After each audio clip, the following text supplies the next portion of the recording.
her to the program. Pam, welcome aboard. Nice to be here. Thanks for having me on your show, Michael. Well, thank you very much for taking the time out to be with us. I do appreciate it. Well, I had nothing better to do on a Friday night, you know. Hey, that's what we're here for. We want to be here for people that don't have nothing better to do. Well, I heard you're the place to be on Friday nights. You're the fun one. So I went, hey, I don't care what else I get offered. I got to hang with Michael. Well, it's obvious I have no life. I'm here 5 nights a week. Oh, God. That's not what I've heard about you, Michael. No? Well, that's good then. That's good. Then the news isn't getting out. But Pam, tell me a little bit more about yourself outside of the bio. Give us a little background how you got into this and where it all started. Okay, about 28 years ago. Now, my background, I worked with, learning disabled kids and autistic kids. I wanted to do something to help people, and then I started working in the rock and roll business and promoted rock concerts with the big guys, the big names, not just, garage bands.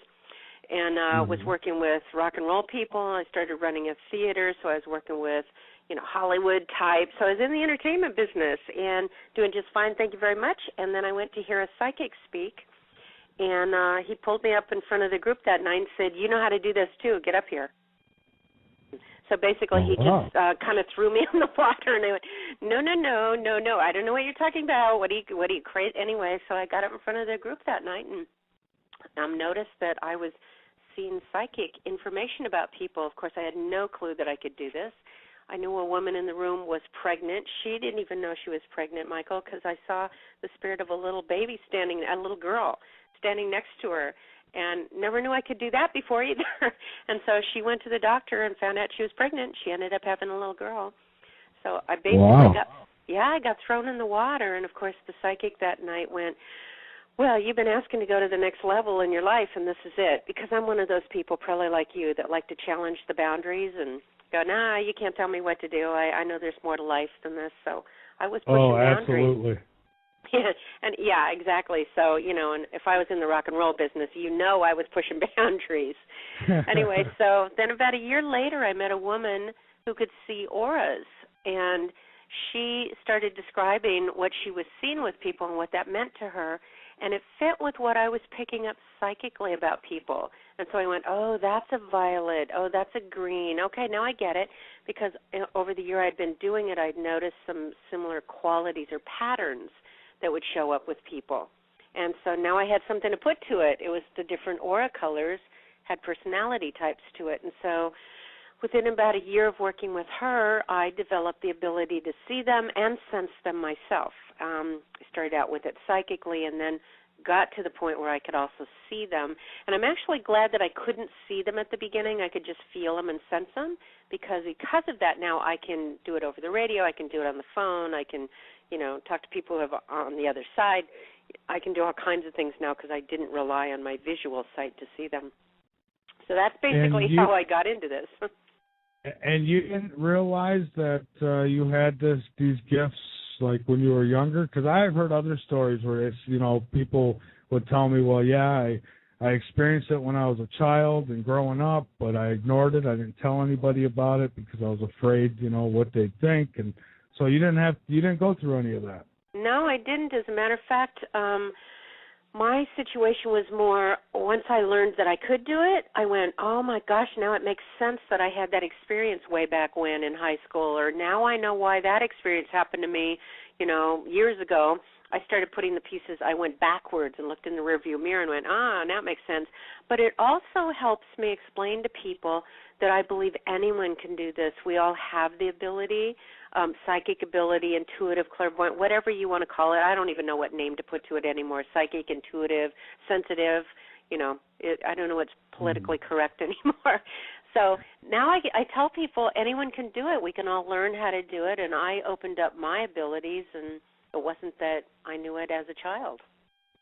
Yeah, that was going to be my next question, is whether everybody is able to tap into this energy. But, and some people think that it's evil. It's, you could summon demons by doing it. And I suppose that's true with anything myself. What do you think? Well, first of all, people that are afraid of it, I don't mess with them. It's like, I believe that our beliefs create our reality. So if people have that belief system, bless them. It's just like, okay, so you stay with it. At the same time, I believe that's kind of old thinking, or it's and again, I'm not putting down anyone's beliefs. It's just, I don't happen to believe in evil or demons or any of that stuff, so I don't have a fear that I'm going to summon them. It's like, someone going, well, I'm afraid I'm going to summon leprechauns. Like, really? Okay. So, I mean, actually, I probably believe leprechauns exist more than demons. But I'm not afraid of it. I don't buy into any of the dark or the evil or whatever, so that's probably one of the reasons why I wasn't afraid to do this. I know that we're all intuitive. I know that we all have these. To me, it's natural. To me, it's something that our minds can naturally do. And when people are afraid of doing things like that, then they're just going to limit themselves, which is, okay for them. But I'm sure you're the same way, Michael. I don't like to be limited. No, Again, if I somebody don't tells either. me what to do. Yeah. Yeah, I like to explore all realms. I mean, I've dealt with, since I've started this show, I've dealt with people who claim to be psychic, and I wasn't impressed, but then I've had people on who impressed me dearly. Mm-hmm. And I'll tell you, so I know, I believe without a reasonable doubt that there are real psychics on this planet, and I think that it could also be looked at as a gift from God or whoever. I mean, I think it's something that we all naturally had. And somewhere along the lines, we were taught that, no, you can't do that. So, right. We kind of forgot that we could do it. Right, I agree with you. And you know what? Also, because I see the different energy fields around people or auras, certain aura color personalities are really natural and can read people. Like you have violet in your aura. Violets can read people. Violets are more intuitive. And blues are very psychic. And certain aura colors, tans and greens, they need the logic, the data. They come more from their heads and from logic, and so it's a little bit more challenging for those aura color personalities to get it, but it's still not impossible. It's just, some people are better at music or sports than other people. There's just kind of a natural gift there. But I look at all of life as a gift, and that any of these capabilities are natural. We all have them. It's just whether or not people develop those abilities. What's strange for me, and I don't think I've ever talked about this before, but I can't see auras for people, but when it comes to plants, trees, and things, I do. And yeah, that's strange, and I've never really talked about it except for with Autumn, but sometimes I can go outside and I'll be looking at the trees and I'm thinking maybe I was just looking at the computer screen too long, but I don't think that's it. Wow, do you see colors or just the white? When I look at plants, I see white around them. Do you see colors? It's white. I just see the white aura. It's like I can see an implant of the tree above the tree. It's really strange, but and so I don't know. Well, that makes sense too. Animals. That makes sense too, because you've also got some yellow in your aura, and yellows are very connected with nature. And sometimes yellows even trust nature more than they do some people.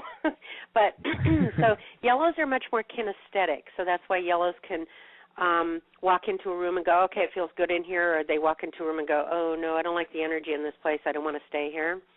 So that makes sense to me that you can feel it with nature. And violets come from the third eye chakra. Violets can see things. So that's why the different aura color personalities, some are from the heart, some are from the inner vision, some are from the intellect. So it makes sense to me that you can do that. I think that's very cool. Well, I was surprised by it. I just, one day I noticed it, and and now it happens all the time now. So, wow. And I'm not on the computer every day. All day, not every day. I don't argue that, but not every day. So yeah, it's just it tells me that everything that has life must have this aura. Right, it's an energy field. Well, two things. First of all, I explain to people, even if people can't see what they think they can't see the aura, we've all felt it. That's why you can meet somebody for the first time and feel instantly drawn to them. You're fine hanging out with them. You feel a connection with them. And other people you don't want to get really close to. You don't like standing near them because it's something about their energy that's putting you off. So you're feeling their energy field. You're feeling their aura. And then also Einstein said that E equals mc squared, which most people don't know what that means. They know it's Einstein, but they don't know that it means all matter is energy. Mass is energy. So we are energy. So it makes sense to me that we radiate off an energy, and we can feel each other that way. Yeah, it's weird like that. You can get in a room with people, and you can almost get a feeling on who you want to associate with and who you don't. And they don't even have to say anything to turn you off to them. You just feel it. Yes, I agree. Yeah. And other people, oh, good, the sirens are going by. Yay, excitement for a Friday night. Oh, it's your turn. No sirens now. in Santa Barbara. No fires, no fires. We had too many fires here in Santa Barbara. Anyway, yeah, and you know what? What's interesting that you can see the white around plants, because when I first started seeing the aura, and most people that I talk to, you'd be amazed at how many people can see these energy fields or auras, especially children. I'm meeting a lot of children that can see them. But I've noticed that when you first start seeing them, or most people see them, it starts out as white. So you don't see the colors right away. It took me a while to develop the ability to actually see the colors. So tell me now, for people who might not understand exactly what we're talking about, maybe you can explain what a aura is and what the different colors mean, and how different colors affect people in relationships and such. Okay, great. So first of all, I like to explain to people that the way I see auras, and I've run into people that see the same thing I do, and I've also encountered people that see the energy field of the auras differently, and that doesn't make one person wrong or the other person right. What it is, and I use the example of food. I know there's people that like food that I know they're not tasting what I'm tasting because it doesn't taste good. So I believe that we experience the energy field of the aura and how we see it in the different colors differently too. So when I see auras, I see this glow that comes off of people, almost like a light off of a light bulb. And I see lots of different colored bands out from a person. And in my experience, the one or two colors of bands that are closest to a person's body reveal their life colors, or the theme that they've chosen for this lifetime, their life purpose, how they are in relationship, their personality, careers that they're going to be happy with, relationships that they're going to be compatible with, because some of the aura color personalities are more compatible than others. So it's revealed in those one or two bands. Now, the outer bands in the aura change all the time, depending on what's going on with the person. So if somebody's really angry, I see a lot of red showing up. If somebody's really working on money, I see a lot of green showing up, and I know that's different than the way green. Some healers see green as a healing color or balance. Anyway, so the outer bands change all the time. In my experience of doing this for 28 years, the life colors don't typically change, although, and you have yellow in your aura too, so I have to say this, I know we yellows, we're pleasers, but we don't like being told what to do, so I would never tell a yellow or anybody that they couldn't change their life colors. But again, it reveals, what I see is it reveals the theme that you've chosen to do in this lifetime. So anyway, I've categorized the life colors into three different families. The physical colors, and those are the personalities that get what's real in life through their physical bodies, through touching it. And those are reds, oranges, magentas, and yellows. And then there are the mental colors. Those are the people that process life predominantly through their intellect, their minds, getting information, data, logic. And you've added some of that in your outer bands. I don't believe you were born that way, but I'll look deeper with you when we get in further, Michael. Well, actually, real quick, what color hair and eyes do you have? Brown eyes, auburn hair. And auburn is medium brown red or dark or light or? Yeah, kind of like a copperish color. Yeah, you're a yellow violet. I could tell that when we first got on the air. So tan, and you've added tan in your outer bands. You're so not a tan. So there's 5 colors in the mental family. There's 4 different tans and greens. And then in the spiritual emotional family, there's blue, violet, indigo, crystal, and lavender, and those are the colors that get what's real through their intuition, through inner vision, through their emotions, their feelings, and inner sense. And so just briefly, starting with the colors that, I don't know, maybe you have some reds listening to your show, I don't know. Reds are, it's all about the physical body. They have strong wills. They've got hot tempers a lot of times. Madonna's a red, Sean Penn, Russell Crowe, Lady Gaga. They're very intelligent. They're very powerful. They can be, although I also see, some farmers or truck drivers out there that I'm not calling them not smart. I'm just saying that it's more about their physical bodies. So, again, I see them as truck drivers or dancers or butchers or surgeons. It's all about being physical. And then there are oranges. Oranges are the daredevils on the planet, so Evel Knievel, Jackie Chan. Those colors put their lives on the line just to feel alive, but it's still about the physical world. So I see them skydiving or bungee jumping or, anything that gives them an adrenaline rush, extreme sports, policemen, firemen, something where, there's danger. And then there are magentas, and Andy Warhol and Kramer on Seinfeld, he portrayed a magenta. They're kind of like outrageous, kind of quirky, bizarre, but it's still about physical reality. They just like to make it bizarre, so they're very creative. But I see them creating things like purple mohawks and body piercings. They're the ones that started that stuff, okay? And you tell me anytime we need to take a break. Otherwise, I'll just go shoot through the colors, okay? We've got 15 minutes before the break, cool. so go right ahead. Cool. So yellows, and you have yellow in your aura, although you got a lot of violet, Michael, but yellows are basically the big kids at heart. They're playful, they're creative, they like variety. Again, yellows are pleasers, they're nice guys, they're generous, but man, they hate being told what to do. So a little stubborn streak if you push a yellow too far. And yellows, so yellows, this is why I can joke with you, because yellows have a sense of humor. Yellows want to enjoy life, they want to play, they want to do, they want to have variety, freedom, creativity. So yellows, if they had their way, now not violets, Michael, violets are different, but yellows, if they had their way, they wouldn't really be working. It has to be fun, playful, enjoyable, creative. Yellows like to cheer people up. Violets are more serious. Yellows either do creative work or they do healing work or they do physical work. So yellows do need to do sports or connect with nature or get outdoors, do something, or they can get depressed. So that's basically, I know tons of stuff about these aura colors. I'm just giving you a quick version of them.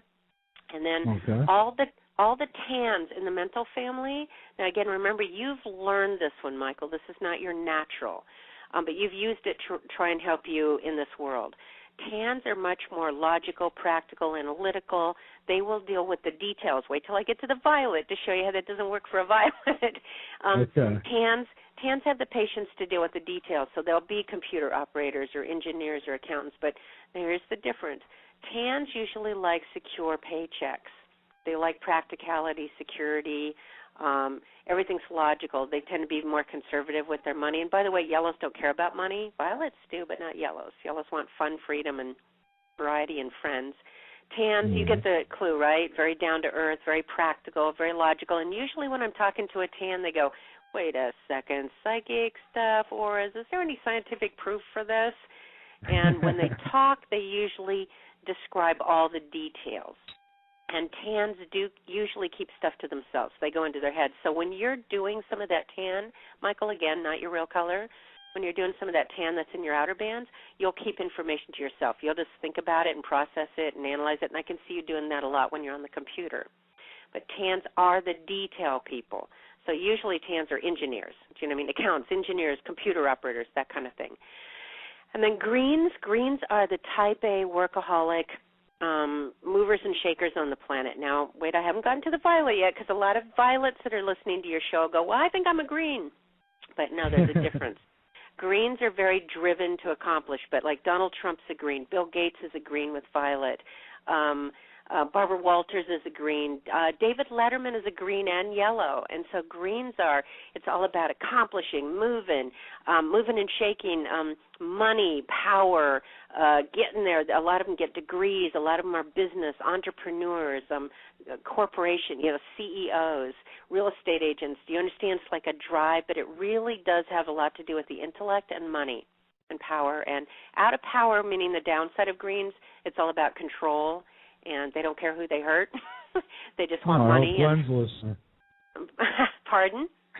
I said I hope my friend Glenn is listening. Well, greens, when they're in power, they're amazing. They're just like, wow, they can accomplish anything they put their minds to. And greens and violets both can get frustrated with people if they don't process fast enough. So watch this. A tan will go step 1, step 2, step 3, step 4 with the details. Greens go 1, 2, let's go, 10. Come on, come on, come on, come on. And usually when you're talking to a green, they almost want to finish their sentences for you. So you get on with it because they're busy. They got things to do. But they're very smart. Now, the thing is about greens is you won't ever win an argument with the green because they also like to be right. All right? So anyway, you get a clue for what a green is. And then in the emotional family, we have blues. Blues are the most loving, nurturing, emotional of all the aura colors. Typically, they're teachers, counselors, nurses. They want to help people. Usually it's one-on-one. It's all about love and spirituality here. Blues all blues when they're little, they've got the Cinderella complex. They want to be happily married and in love and with Prince Charming or Princess Charming, whatever. And anyway, they're here to help people. Now, a lot of yellows go, oh, that's me. And I go, well, yellows can be sensitive too and kind of romantic, but yellows actually have a fear of commitment where blues live for it. Did you hear me say that? Yellows go, wait a second, marriage, that could be growing old, getting bored, and dying. Yikes, I hope I don't make a mistake. I hope we have fun together. I hope I'm happy. So they get a little afraid, and blues are unconditional love. They will rescue people that no one else will love. They're the most loyal friends on the planet. Anyway, you can see blues, right? They're givers. But they are very emotional. Blues cry at everything. They cry when they're mad, when they're happy, when they're sad, when they're watching commercials for no reason at all. That's a blue. They just come straight from their hearts. And blues actually are the most psychic of all the aura colors if they pay attention, but they're also the most spiritual. Then we go to violets, violets are the visionaries on the planet. You violets, Michael, came here to do big projects. Violets need a lot of freedom. They prefer to work for themselves if they can possibly swing it. They like to do projects. They're here to educate the masses, to get people to think bigger, to improve the quality of life for people. Violets usually want to go travel, where yellows are like, I'll just stay here because it's nice and easy as long as I get outdoors. Violets go, no, I got to do big projects. I have to reach the masses. So violets get accused of being unrealistic dreamers a lot because violets go, 150. I see 50. I get the sense I'm supposed to be doing something big. And usually you violets have felt that way, that there was something unusual about you ever since you were little. Okay? And a lot of violets that I talk to, they go, well, everybody feels that way. And I go, no, they don't. So other violets are drawn to the media or the entertainment business, writing, performing, music, acting, anything that reaches the masses, and violets like to inspire people. Or violets are drawn to teaching or psychology. You guys just seem to have a natural read for people. You know, like, okay, this person's really upset, and violets are usually pretty good at giving people advice. Yellows go, no, stay out of it. Don't get into that problem. I don't want to hear their problems. Violets go, yeah, but we got to solve this. Or violets get involved in politics, law, or causes. Violets are these globally, like they feel bad for homeless children or, the kids dying of AIDS or people that are being bombed at it. Violets are very global, and again, you violets think it's either common sense or that everybody feels that way, and I go, no, they don't. Tans are like, look, I'm having a hard time, making enough money to provide for my family. I just want to get my job, make sure I've got retirement benefits, be able to provide for my family. They're not thinking about how they're supposed to make a difference on the planet. You see the difference? Yes, I do. You relate to some of that, Michael? Absolutely. Yeah. Absolutely. So violets have to do projects, and the thing is you violets have such big visions that either you see like 10 different things you want to do and you don't know which way to go next, or you start, it's like you start multitasking, and yellows go, I just want to go out and play baseball or have fun or go hiking or something. So it can be interesting. You have the same aura colors as the Beatles, Spielberg, George Lucas, John and Robert Kennedy, Abraham Lincoln, Martin Luther King. I have a dream, I have a vision. That's a violet talking. Oprah Winfrey, Bono, George Clooney is a yellow violet. See that humor in there, but also the violet that's making a difference. So the trick for you violets is you don't always know how to accomplish these big things that you wish you could or dream you could or feel that you could. So those are violets. And the reason I spend a little more time on that is because you have a lot of violets listening to your show. And then we've got indigos. Michael Jackson was an indigo. Indigos are the kind of the new age children. We hear a lot about indigo children showing up now, which they are. Indigos are very psychic. They tend to be more androgynous. With a lot of indigos, you can't tell if they're male or female, gay or straight, black or white. You know, there's just something really beautiful about them, but it's almost like they come from another planet.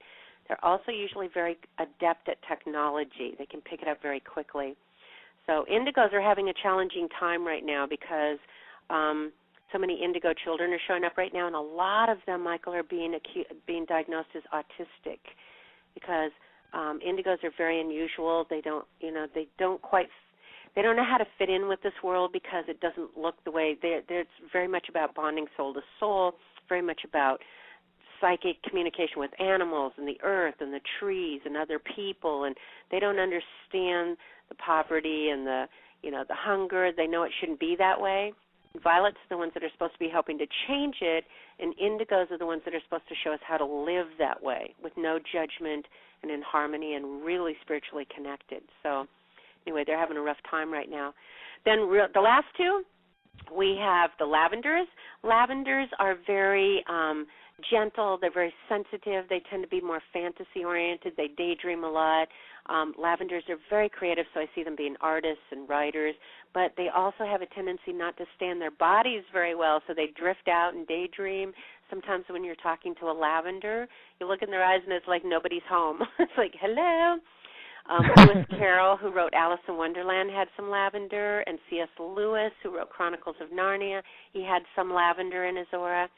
So it's more about going into other dimensions and fantasy worlds and getting that information. They're supposed to bring it back to us and teach us about these other worlds, but most of them are so ungrounded they have a hard time making a living, or this world's kind of tough for them because they can't stay grounded. I don't usually see a pure lavender. It's usually a lavender blue or a lavender violet or a lavender tan, so they have something to balance it out with. And then the crystals. That's an unusual aura color.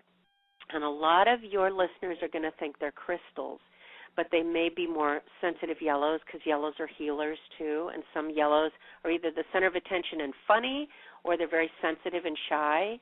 And so crystals actually have a clear aura. They're the auric chameleons.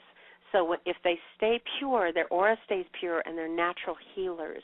But they're very fragile and very sensitive. Although they're very intelligent and usually very cultured, they have a hard time being around a lot of people. It literally blows their systems out.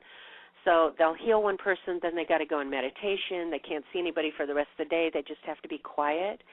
But when crystals get out of balance, they start taking on the aura colors of everybody else around them. So you can hang out with them, and all of a sudden their aura turns blue, and then you feel like you're talking to a blue, or then it turns green, and then they're acting and thinking like a green. So it can be very confusing.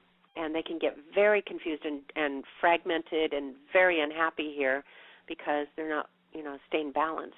So those are the 14 different aura colors that I see. Very, very interesting. Even more interesting than I thought before we started. You're dead on as far as I go. I do have big dreams. I've always have since I've been a kid. I always go after my dreams and usually succeed. But I do a lot of planning. I don't just jump in and do something without putting a lot of planning and effort into it. So if I'm going to do something, I like to give it my all. If I can't give it my all, I'd rather not do it. So. There you go. There's your violet visionary, and then the tan that you've learned how to do so you could fill in all the details and make it happen. Absolutely. Now, I got tons of questions. I mean, we're going to have fun with this tonight. But I got to take my break. So why don't I do that? More about UFOs, and that's why I have, at least I try to get the best guests and the best information right here on Late Night in the Midlands. 347-989-1012. That's the number to call in. You can also call in using Skype, depending on what browser you're using. I know I use Firefox, and even with Internet Explorer, the number that's at the top of LateNightInTheMidlands.com, 347-989-1012. Well, if you have Skype and you click that number up there on the website, it should take you right in through Skype. So that's another way of doing it, or you can go into the chat room and ask for further directions if you need them. Well, let's get back to it, and I will take calls shortly, so feel free to call in. Well, let's get back to it. Pam, I want to ask you about anger. One of the members of the chat room was asking about if when someone gets angry, does their aura change? And I'm asking about people with multiple personalities. Both great questions. So in my experience, when I see somebody getting angry, a lot of red shows up in the outer bands. It doesn't change their life colors, which, again, reveals the life theme or the choices that they've made to experience in this lifetime. But red does show up when they get angry. Now, I love that you're asking about people with multiple personalities. I just had someone on my show this last week who talked about how somebody that's got a multiple personality, when they're one character, their eyes might be green and they might have cancer, a tumor, and then when they shift into another personality, their eyes might turn blue and the cancer is gone. It's like, oh my gosh, that to me is just profound. That shows you the power of beliefs, of who we are and our perception of ourselves. Now, I have not been around someone who has a multiple personality, so I can't speak from experience whether or not their aura colors change, but it wouldn't surprise me at all. I know that in different lifetimes, in other universes, at some point we should talk about parallel universes. I know a lot about that too. But in different lifetimes, in this one you're a violet yellow, in another lifetime you might have chosen to be a green, or another lifetime you might have chosen to be a red. So in other lifetimes, I know that you have different aura colors. Okay, and another question comes, do these auras change with age? In my experience, no, not the life colors. Now, in the years that I've been doing this, I've seen a handful of people, I think 4, possibly 5 people in the thousands and thousands of people that I've read that have changed their life colors. The only reason I see that is they seem to have been done with what they thought, what their plan was for coming to the planet, what they thought they were going to achieve and accomplish in this lifetime. And then those people go, you know what, I've done it, I'm over it, and I'm still here, now I want to have a completely different lifestyle. And those people change, and that did occur with age, but it wasn't really about age. It was more about them changing their idea of who they are and who they wanted to be. So it doesn't naturally change with age. Okay, great. Now, when you look in a mirror, do you see your own? I can. And I can actually hold out my arm and see mine. So, yes, wow. I can see my own aura. It is, I'm sure you've heard from other intuitives or sensitives, or whatever you want to call them, that it's more challenging to do readings on ourselves just because our own emotional issues get in the way. I explain to people, the difference between trauma and no big deal, right? Trauma is when it's happening to you, and no big deal is when it's happening to someone else. So we're really good at giving advice to everybody else, like, well, what is your problem? You should just leave that person or quit your job. But, of course, when we're in the middle of it, the answers don't come so easily. So I can see my own aura, but not my own. I can see some of my own, my life, but, again, sometimes question it just because I have an emotional attachment to it.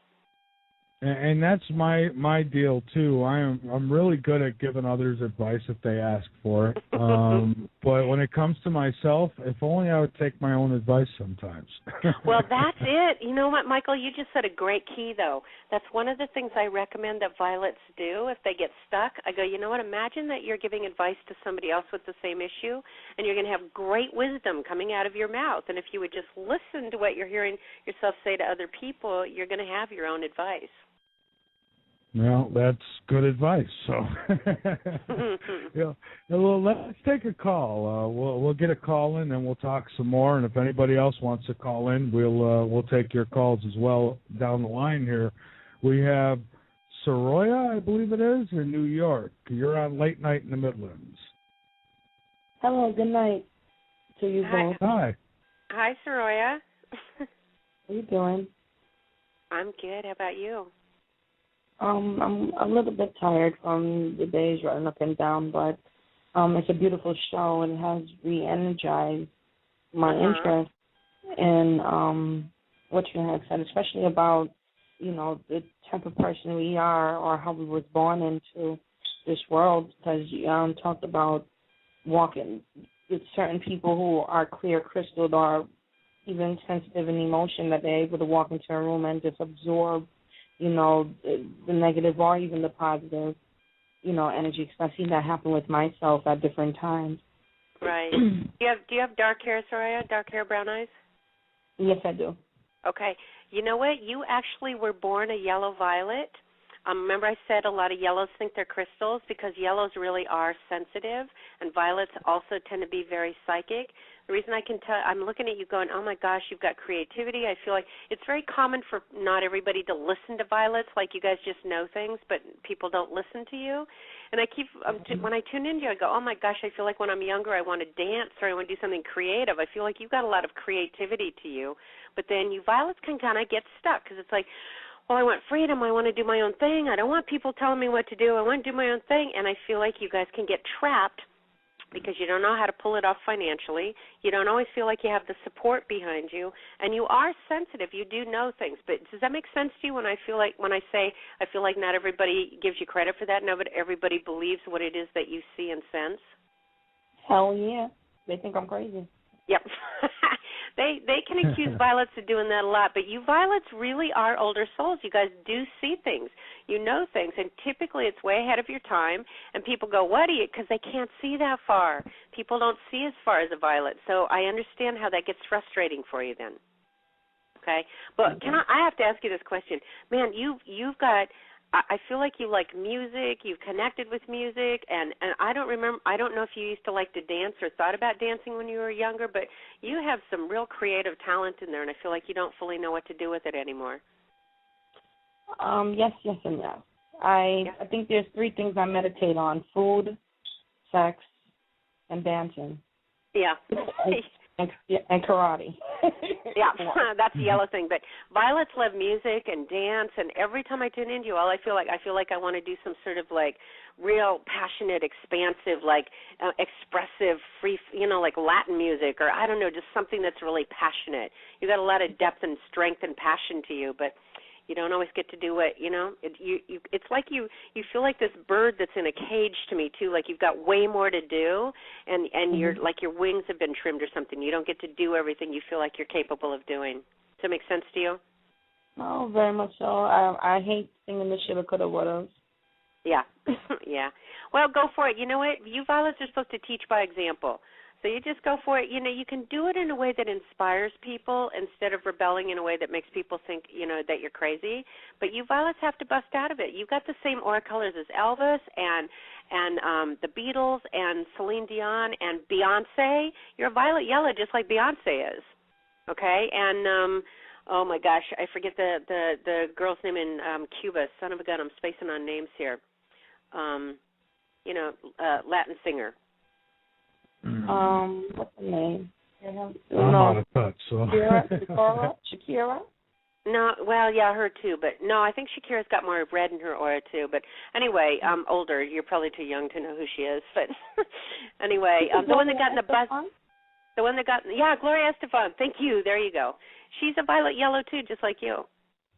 I love that. You got a lot of that depth and passion and vision to you. I just hope that you just keep doing it so you don't get frustrated. Okay? Okay, thank you. Okay, thanks for calling in. Yeah, thank you so much for the call, and I appreciate you listening tonight. So, interesting question. Now, you mentioned science before, and is there scientific proof of auras? There actually is. Now, they've been studying energy fields. I mean, there's, at Cambridge and at a lot of the higher places, Institute of Noetic Sciences. There are a lot of, Beverly Rubik, who's a biophysicist, she's been measuring it. Carillion photography, Carillion was taking pictures of it. So, yes, there's evidence of it. And I like to tell people, a lot of things were true way before science ever knew it. But I also know that way back when, people could actually see and sense the auras. You see how they painted halos around people? That's an aura, and it's usually the aura is stronger around the head. I've seen that even when I see people. It's a stronger vibration right there. And I find it interesting that we've been using the language of the aura colors in our language for a long time. So watch this. We have red with anger, red with rage, red with passion. Then we've got true blue, and I'm feeling blue today. That describes the blue. Then we got the happy face yellows and chicken yellows, because yellows can get insecure when they're out of power. That describes a yellow. Then we've got green with envy. I mean, where does that come from? Green with envy. People's skin doesn't turn green. Or, the true blue. People's skin doesn't turn blue. It's because it describes the personality. We've got the regal violet. You violets are royalty. You guys are leaders, visionaries, teachers. So they were the kings and the royalty. So we've got the purple robes. So you see how we've had that? So, one, people have been experiencing it for centuries. Two, I feel like science is just kind of catching up with what people have been seeing and experiencing. I see. Now, so then you even talk like also... a violet. That's what violets say. Violets talk in visual terms. They go, this is what I see that, this is my dream, this is my vision. You just talk like a violet. Blues talk about how they feel. Yellows talk about feelings, but it's usually their physical body. Oh, that makes my stomach hurt, or it makes my head hurt. That's a yellow. They talk in physical terms, but you just talk like a violet. Well, good. I'm glad I'm a violet with some yellow. It really, from what you've described with those colors, definitely fits me 100%. Before I did this radio show, I had my own business, construction and landscape business that was very successful. I also used to write music, write songs, lyrics, not the music itself, and did a pretty good job with that as well. So see, yellows and violets never want to do one thing in this lifetime. Tans are the ones that will stay with jobs their whole lives. Yellows need variety. And remember I said they either do creative work, healing work, or physical work, like landscaping and gardening. Violets, music, performing. Look at you've been doing your aura colors. That is so cool. And the reason I talk about this with people is, one, this is not to limit people or box them in. This is to help validate who people really are and give them permission to be who they really are, so they're free and they're fulfilled. Because there's so many people out there in careers that aren't working for them. They're in relationships that aren't working for them because they've been taught they're supposed to be a certain way. Like a lot of you yellow violets are raised to think you're supposed to be tans. Now, you've done your yellow violet, so that's cool. You are stubborn enough to go for your own visions. And also to help us have more understanding, allowing, and compassion for other people and let them be who they are and validate and encourage and support who they are instead of being in a relationship and going, now, why can't you think and be more like me? What's wrong with you? You're supposed to be like me. Once we understand somebody's a green or somebody's a red or someone's a blue, you can go, oh, I get it. I know what your priorities are. I know what's going to make you happy. I know your language. And then we can all get along. Absolutely. And I get upset with people who crucify others for who they are or what they're doing. And, we got into that a little bit last night on the air. And I have no tolerance for that. I think that, you respect everybody for who they are. As long as they're not hurting anybody else, then what do you care? See, you talk just like a violet. Violets, when they're in their power, meaning the positive side of violets, when I say in power, that means you're living your potential, you're living the best qualities of yourself. Violets they're compassionate, they're allowing, they go, look, this is where I'm going. If you want to go, great, and if not, you got your own path to go on. It's when violets are out of power, the downside of violets, when violets slip out of their center. They get judgmental, dictatorial, impatient, frustrated with humanity, frustrated with stupidity, and then they start railing on people. So it's like, but then when violets are in power, you guys are like King Solomon or King David, a lot of wisdom, a lot of insight, a lot of compassion, and very allowing. And you violets just want to inspire people to think, to open up their consciousness. Well, I can't argue with that. I really can't. What colors are most compatible as far as relationships go and such? I mean, for me and Autumn, we get along fine, and we bump heads once in a while like everybody else. But other than that, I mean, what color of hair and eyes? On tonight. What color of hair and eyes does Autumn have? Let me just look real quick. Autumn has brown hair and brown eyes. Is it dark brown, medium brown, light brown hair? It's a darker brown, I guess. Well, she was born violet and yellow, just like you, and she's added a little bit of blue in her outer band, so that's actually compatible with your aura colors. What you don't want is, one, yellows don't like being told what to do, and violets usually like to be the boss.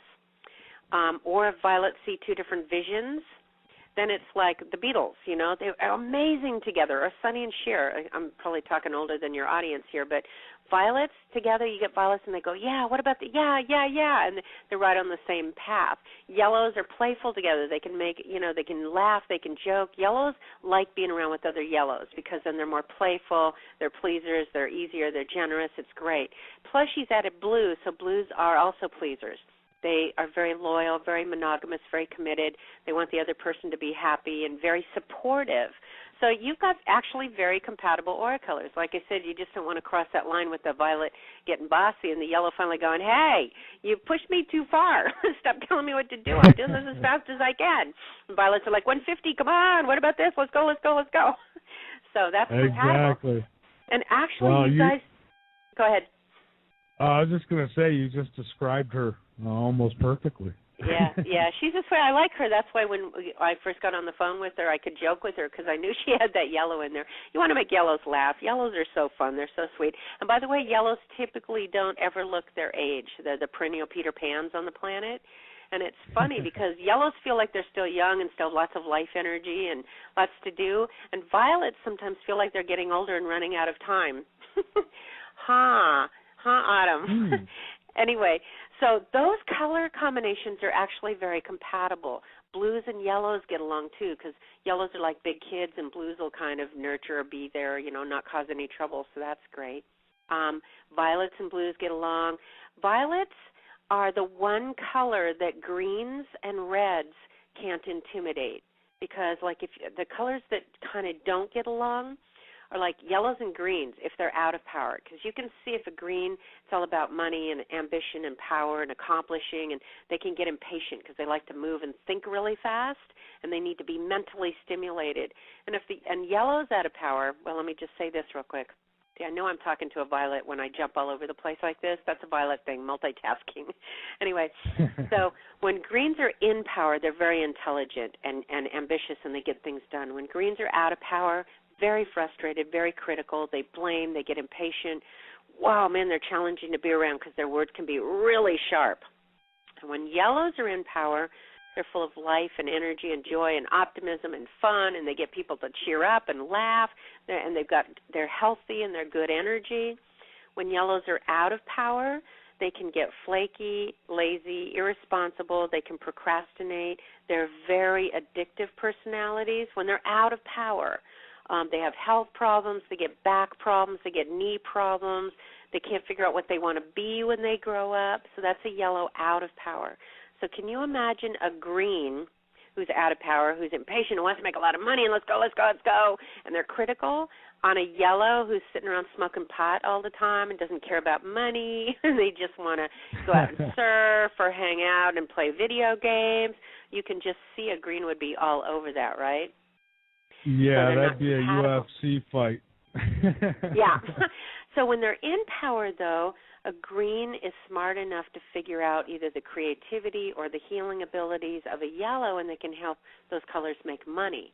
Because yellows, it's not really about money. Yellows can get money and it disintegrates in their hands, which, by the way, violets don't like, because violets also want money, but violets want money for freedom. They want money to do what they came here to do, to have freedom, not to have to work for other people, have the freedom to travel, have the freedom to be humanitarian if they want, because that's violets. They're very humanitarian. Greens want money because they like nice things, nice cars, nice furniture. You know, look at Donald Trump, you know, with a green, man, it's like there's never too much money, you know. Like, I want more business and more money and more oil wells and more real estate. And again, I'm doing the extreme version of greens. I'm not saying greens are bad people, but you can see when they're out of power, you don't want to mess with them. Right. So certain colors like that have challenges. I see. And, you know, for me, it's just I just want enough to survive, have a roof over my head, and be able to continue my mission with this network and the show. Mm-hmm. Other than that, I can care less. You know, nobody could buy me, that's for sure. See, now there's a yellow going, it's not about money, it's about my freedom. And there's a violet going, as long as I get to do my mission.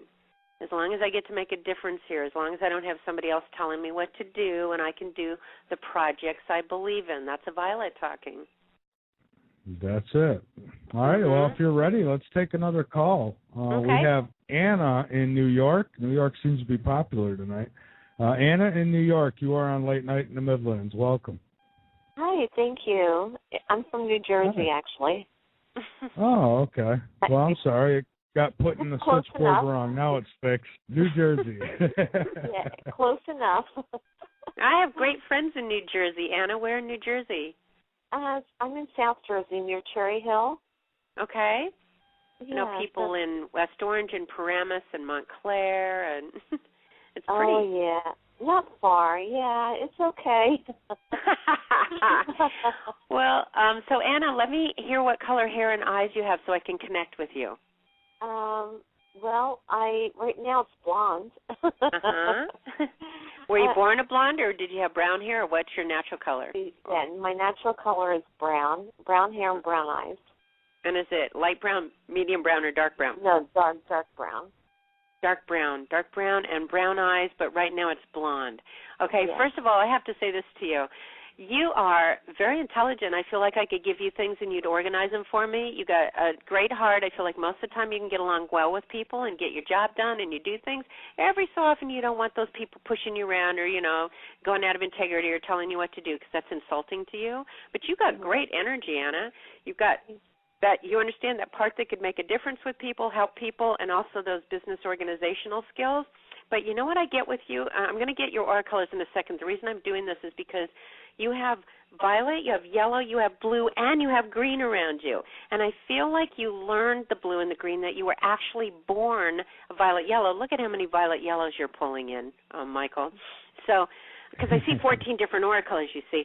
So, Anna, what I pick up with you is there's this part of you, it's so cute because you go back and forth on me. One part that's a little restless, like you want to do more, you want to do something greater, like make a difference or have more freedom. And another side that I feel like you just keep doing what you know how to do and keep doing the same old, same old. But you understand that little inner voice in there that goes, no, I'm doing fine. Then it goes, well, I think I want more. Maybe I want to. And I feel like sometimes you don't even know what it is. And then you go back to, no, my life is good and I'm getting things done and I feel, good about my life and I've organized it and I got things done. Do you understand all those sides to you? Yeah, I understand. I go back and forth with everything. Yep. Well, yeah. It's funny that I feel like you were born yellow violets because you do have a humanitarian side to you. I do feel like you've got that side that could help humanity or make a difference. And then you shift into that practical side that goes, well, but you know what, I have to make a living. I have to be responsible for my home or my family or whatever. And I go, oh, you're so cute. Yeah. And you've got a creative side to you, like creative ideas or creativity, and I feel like you could block that sometimes. So Let's put it this way. I feel like I want to say you violets always have to keep expanding. And, Michael, you need to hear that too. Not that yellows like being told what to do. But violets always need to keep going to a new level. And the blue and the yellow and the green that you've added in your aura, that you have in your aura, don't always do that. So when you get that little intuition, like I want to go travel or I want to learn something or I want to get involved in something new, if you trust that, Anna, and just go for it, whether it's taking a class or getting involved in a project or learning something new, you're going to be a lot happier. And if you don't do that, what I hear is it'll just nag at you just a little bit on the inside. And you'll go, well, I'm doing fine, but what is it? Why does it feel like something's missing? Why does it feel like something's missing? I keep wanting you to expand. And that includes creativity. At some point, I swear you got that little hidden creative side to you going, well, maybe someday, and then you don't do it enough. Yeah, I know. You're right. Mhm. And I have to give you credit, Anna. You've actually done a good job with your life. You feel pretty balanced and pretty grounded to me. It's just that little side that I want to go, that side that wants more. It's like, go ahead and explore. Don't be afraid of it. Be creative about it. Be playful about it. But go ahead and explore. Don't worry about the boundaries. Expand. Yeah. Okay? Okay. Yeah. What did you want to say? Oh, nothing. Well, no, my life is kind of like mixed up right now, so. Yeah, but you're actually, you have good energy. I'll tell you this, and Michael, this is important for you to hear too. This is a violet age right now. You violets are in your power time right now. If you're not doing some of the things you came to this planet to do, You're getting either a little voice inside that goes, I know there's something more I'm supposed to be doing, or you're getting wake-up calls, and it looks like either there's change or things are falling apart or things don't work for you anymore. They go, that's a violet. And if you guys pay attention, if you start going inside and go, okay, what is it that I'd really like to do? And don't think that it's an unrealistic dream or, oh, my gosh, I can't do that. Because, again, if you talk yourself out of it, you're going to need a different kind of wake-up call. And sometimes that turns into marital crisis or financial crisis or, worse yet, health problems. If you don't listen to that little inner voice saying, I need change, and start figuring out what that is and acting on it or trusting your intuition and your vision about what it is, if you don't pay attention, you understand the wake-up calls will get stronger. Right. And you don't want to deal with that. Right, that's for sure. Yeah, does that make sense? Because I do know that you're at a time of change. I feel like you're at a crossroads. Yeah, well, that's good. Hopefully this crossroads will work out and everything will change for the better. Well, I'm going to encourage you to take action on it, not just see what shows up, because it feels, when I see you just seeing it, it feels confusing to me. It feels like if you go, you know what, and I really get this strongly with you, Anna, without telling you what to do, I would encourage you to go, what do I want the qualities of my life to feel like?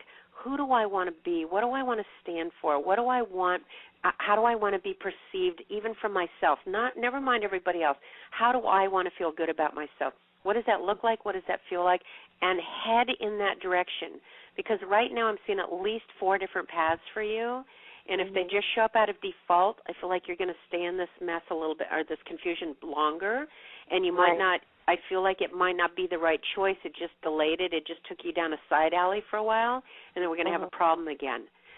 Okay. So it's really important for you to be conscious about what you want it to look like with relationship, with your career direction, like a lot in your life, and believe in yourself, head in that direction, and then I'm actually excited for you. But you're definitely being challenged right now to believe in yourself enough to know that you've got the ability to take the reins in your own hands. Okay. Does that make sense? It does make sense, absolutely. Yeah, you're a good person. You got a good heart, so just trust that, okay? I will. Thank you so much. Okay. I needed that. Thank you for the call, Anna. Oh, thank you. Okay, all right. bye. Have a great night. Have a great weekend, and thank you again. And Pam, we're going to take a short break here, so hang on with us and or communicate with the other side. How exactly does that work?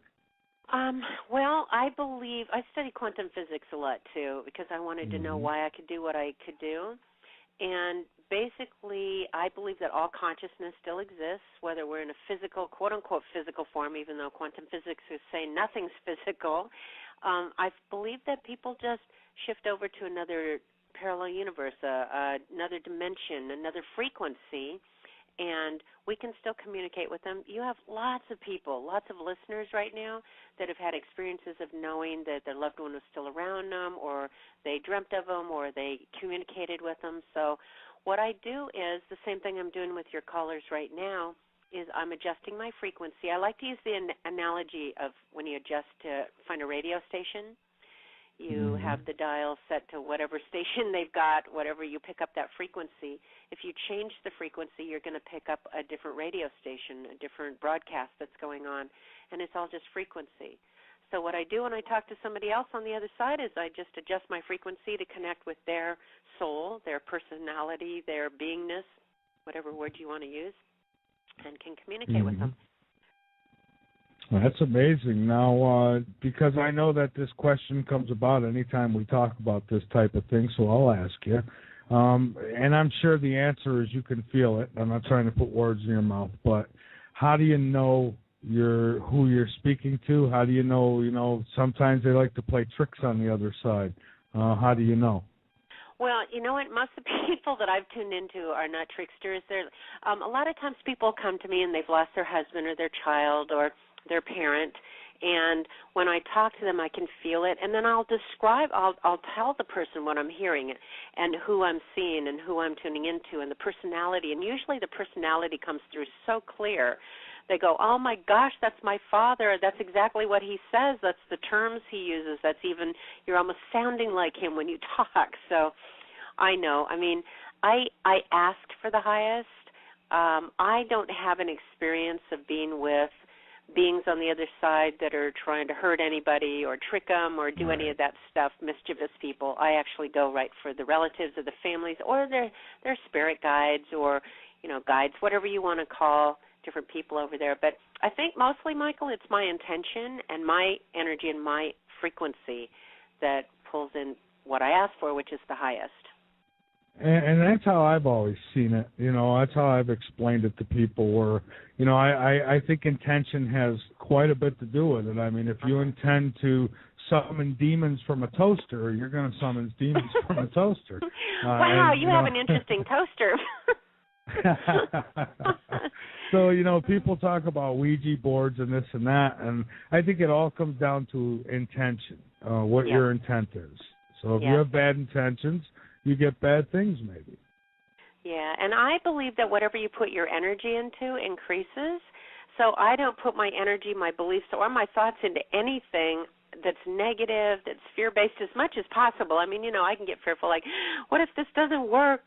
But as far as focusing on negative or, I personally, now I don't try to change other people's belief systems, but personally I don't believe in evil or dark. I believe everything's made of light and consciousness is light and all of that. So whatever you put your energy into increases. So my goal is to put my energy into as much happiness, joy, fulfillment, peace on the planet, people loving each other. That's where my energy goes. So that's usually what I get in my life. And I share them thoughts with you because that's how I am. I to keep the hate away. I really don't like it. I've had friends who every day of their life they've got some kind of drama going on, and they create it. They create their own. You create. People talk about hell. I think you create your own hell. Totally agree with that. I think it's either love or fear, right? So people that get angry, that hate, whatever, all that is fear. Underlying all of that is fear. Anger, it always stems from hurt and fear. Yeah, I agree. Now, you were talking earlier about other dimensions. What exactly is going on there? And we were talking about shadow people earlier. Could this be dimensions crossing? Could that be where how we, people have ghostly activity or shadow people? Does that have something to do with other dimensions? Sure. People can call it that. Again, I tend to stay away from anything that promotes fear or dark or whatever. But, now, see, this is one of my favorite topics now is parallel universes. Quantum, Michael, I just have to be, really real with you. I am amazed that we are still functioning on this planet with classical physics or Newtonian physics, which basically is hundreds of years old. It's Newton, and basically it says that the universe is just a clock. It's a mechanistic, machine-like thing, and we're biological machines. We're born, and then we atrophy, and then we die. And quantum physics, which came out in the 1900s, is saying radically different things about the nature of reality, and we're not living with that knowledge. We're not living with that ability. That's like saying that the world isn't flat, and people go, yeah, okay, the world's round, but they don't live that, or it's possible to fly. Okay, great, but then we don't use it. And so one of the things that quantum physics is talking about that they have evidence for, and a lot of the major physicists believe in it, is parallel universes. Now, this freaks a few people out, but I'll explain what it is. It's very simple. They have evidence that we are infinite beings in multiple locations simultaneously. And, you can read about the double slit experiment and why they know that. But in a nutshell, what it says is, if you're walking down the street and you see a store and you think about going in to buy something, and then you go, well, I don't have time, and you keep walking forward, there's an aspect of you, there's an actual you, a consciousness in you that went into that store, bought that product, and is having a completely separate, unique, full-out life, and there's another you that went down the street and went on to your job. And so it's like, whoa, people go, wait a second, how come we don't know that? How come we don't see it? So two things. One, if we relied on our physical senses to give us the nature of reality, they lie to us all the time, our physical senses. They tell us that the world isn't moving, that the world is flat, that the sun comes up and goes around the earth, tells us that airplane up in the sky is only an inch big, so how could 200 people fit in that plane? So our physical senses don't give us a good sense of reality at all, and yet we think that, well, I'm touching something that's solid, and quantum physics is saying, no, it's not solid, it's just made of energy. So we've been hypnotized or to believe in that. So that's number one. We can't count on our five physical senses to tell us the nature of reality. Number two, I like to use the analogy of radio waves. So where you are right now, you have lots and lots of radio stations broadcasting right now. There are radio waves around you all the time. You don't see them, you don't perceive them, you don't pick them up, you don't hear them until you go and turn on your radio and you adjust it to a certain frequency, let's say 99.9. When you adjust the frequency, you get to hear the program that's coming off of 99.9. The talk, the music, the whole bit. That becomes reality for you. Now, the station 101.7 is also broadcasting. The radio waves are around you. You're not picking it up because you're not matching that frequency. So if you adjust the dial or the button, whatever it is that's on your radio, now all of a sudden you're going to pick up that station, and that becomes your reality. So even though the radio waves are invisible, they're still all around you. That's the same way it works with parallel universes. And, I mean, David Deutsch, who's a world-famous, he's written all about this. Even Stephen Hawking talks about other universes. I mean, they're all talking about it now. It's so cool. Now, I've learned how to use these consciously to change my life. And the thing is we do this all the time. We go in and out of other realities all the time, but because we think there's only one reality, they're seamless, so we can't tell that we maneuvered into another reality because we're just focused on the one right in front of our nose, and that's it. Well, because I know that there's another way to do this, I have used this ability to, for example, get on shows like Coast to Coast, right, with George Noory. They go, oh, it's impossible. You can't get on that show. You have to really be screened. It's really hard. And I went, all right, well, I'm just going to go into the universe that already exists, where I'm on that show, where they've already contacted me and they've booked me to be on that show. I'm going to align myself with that belief, that vision, that emotional feeling. That's how we change frequencies, by the way, is our beliefs, our emotions, our visions. That's why you've created radio shows, Michael, because you saw it, you believed it, your emotions aligned with it, and you became one with that reality. So there it is for you. And so I did that, and doggone it if they didn't have me on their show twice now, right? Because, and I've got dramatic stories about how I did it with creating a relationship, how I've created where I live, how I create financial abundance and prosperity by aligning myself with that reality, and it all shows up. And if you've seen the movie I'll have Frequency, to try that. I'll have to try that sometime just to get a call in on Coast to Coast. Yeah, there you go. It really does work. Don't tell George I told you how to do it now. He's going to go, what are you doing, Pam? Anyway, but the key is, Michael, people have to believe it. Okay? Now, I did a very dramatic thing once. Do you mind me sharing another story, or do you want to? Oh, no, by all means, okay. Go ahead. So I did this very dramatic one years and years ago, before this was common knowledge. I learned about parallel universes way past when everybody was even talking about it. And there was this guy I really liked. I fell in love with him. I wanted to be with him. He was going to have nothing to do with me. He's like, no, you're blonde. I don't like blondes. Get out of my face. Go away. Don't want you. I'm in California. I'm in Santa Barbara. He moved to the East Coast to be in a band out there. Said, I'm never coming back, don't even talk to me. So I went, okay, in Universe 1, I had the belief that I wasn't lovable, I wasn't attractive, I wasn't good enough, and therefore he didn't want to be with me. So I went, there's got to be another universe, because anything we could ever imagine, that universe exists. Either we create it, and or our souls created it a long time ago. It's there. Whether we could talk about time another way, about how it's all it's all simultaneous anyway. So I knew there was another universe where we were a couple, where we were together. He was totally in love with me, and so I did this meditation where I saw myself going into Universe 2, and I went, no, it's not quite it. Universe 3, no, not quite it.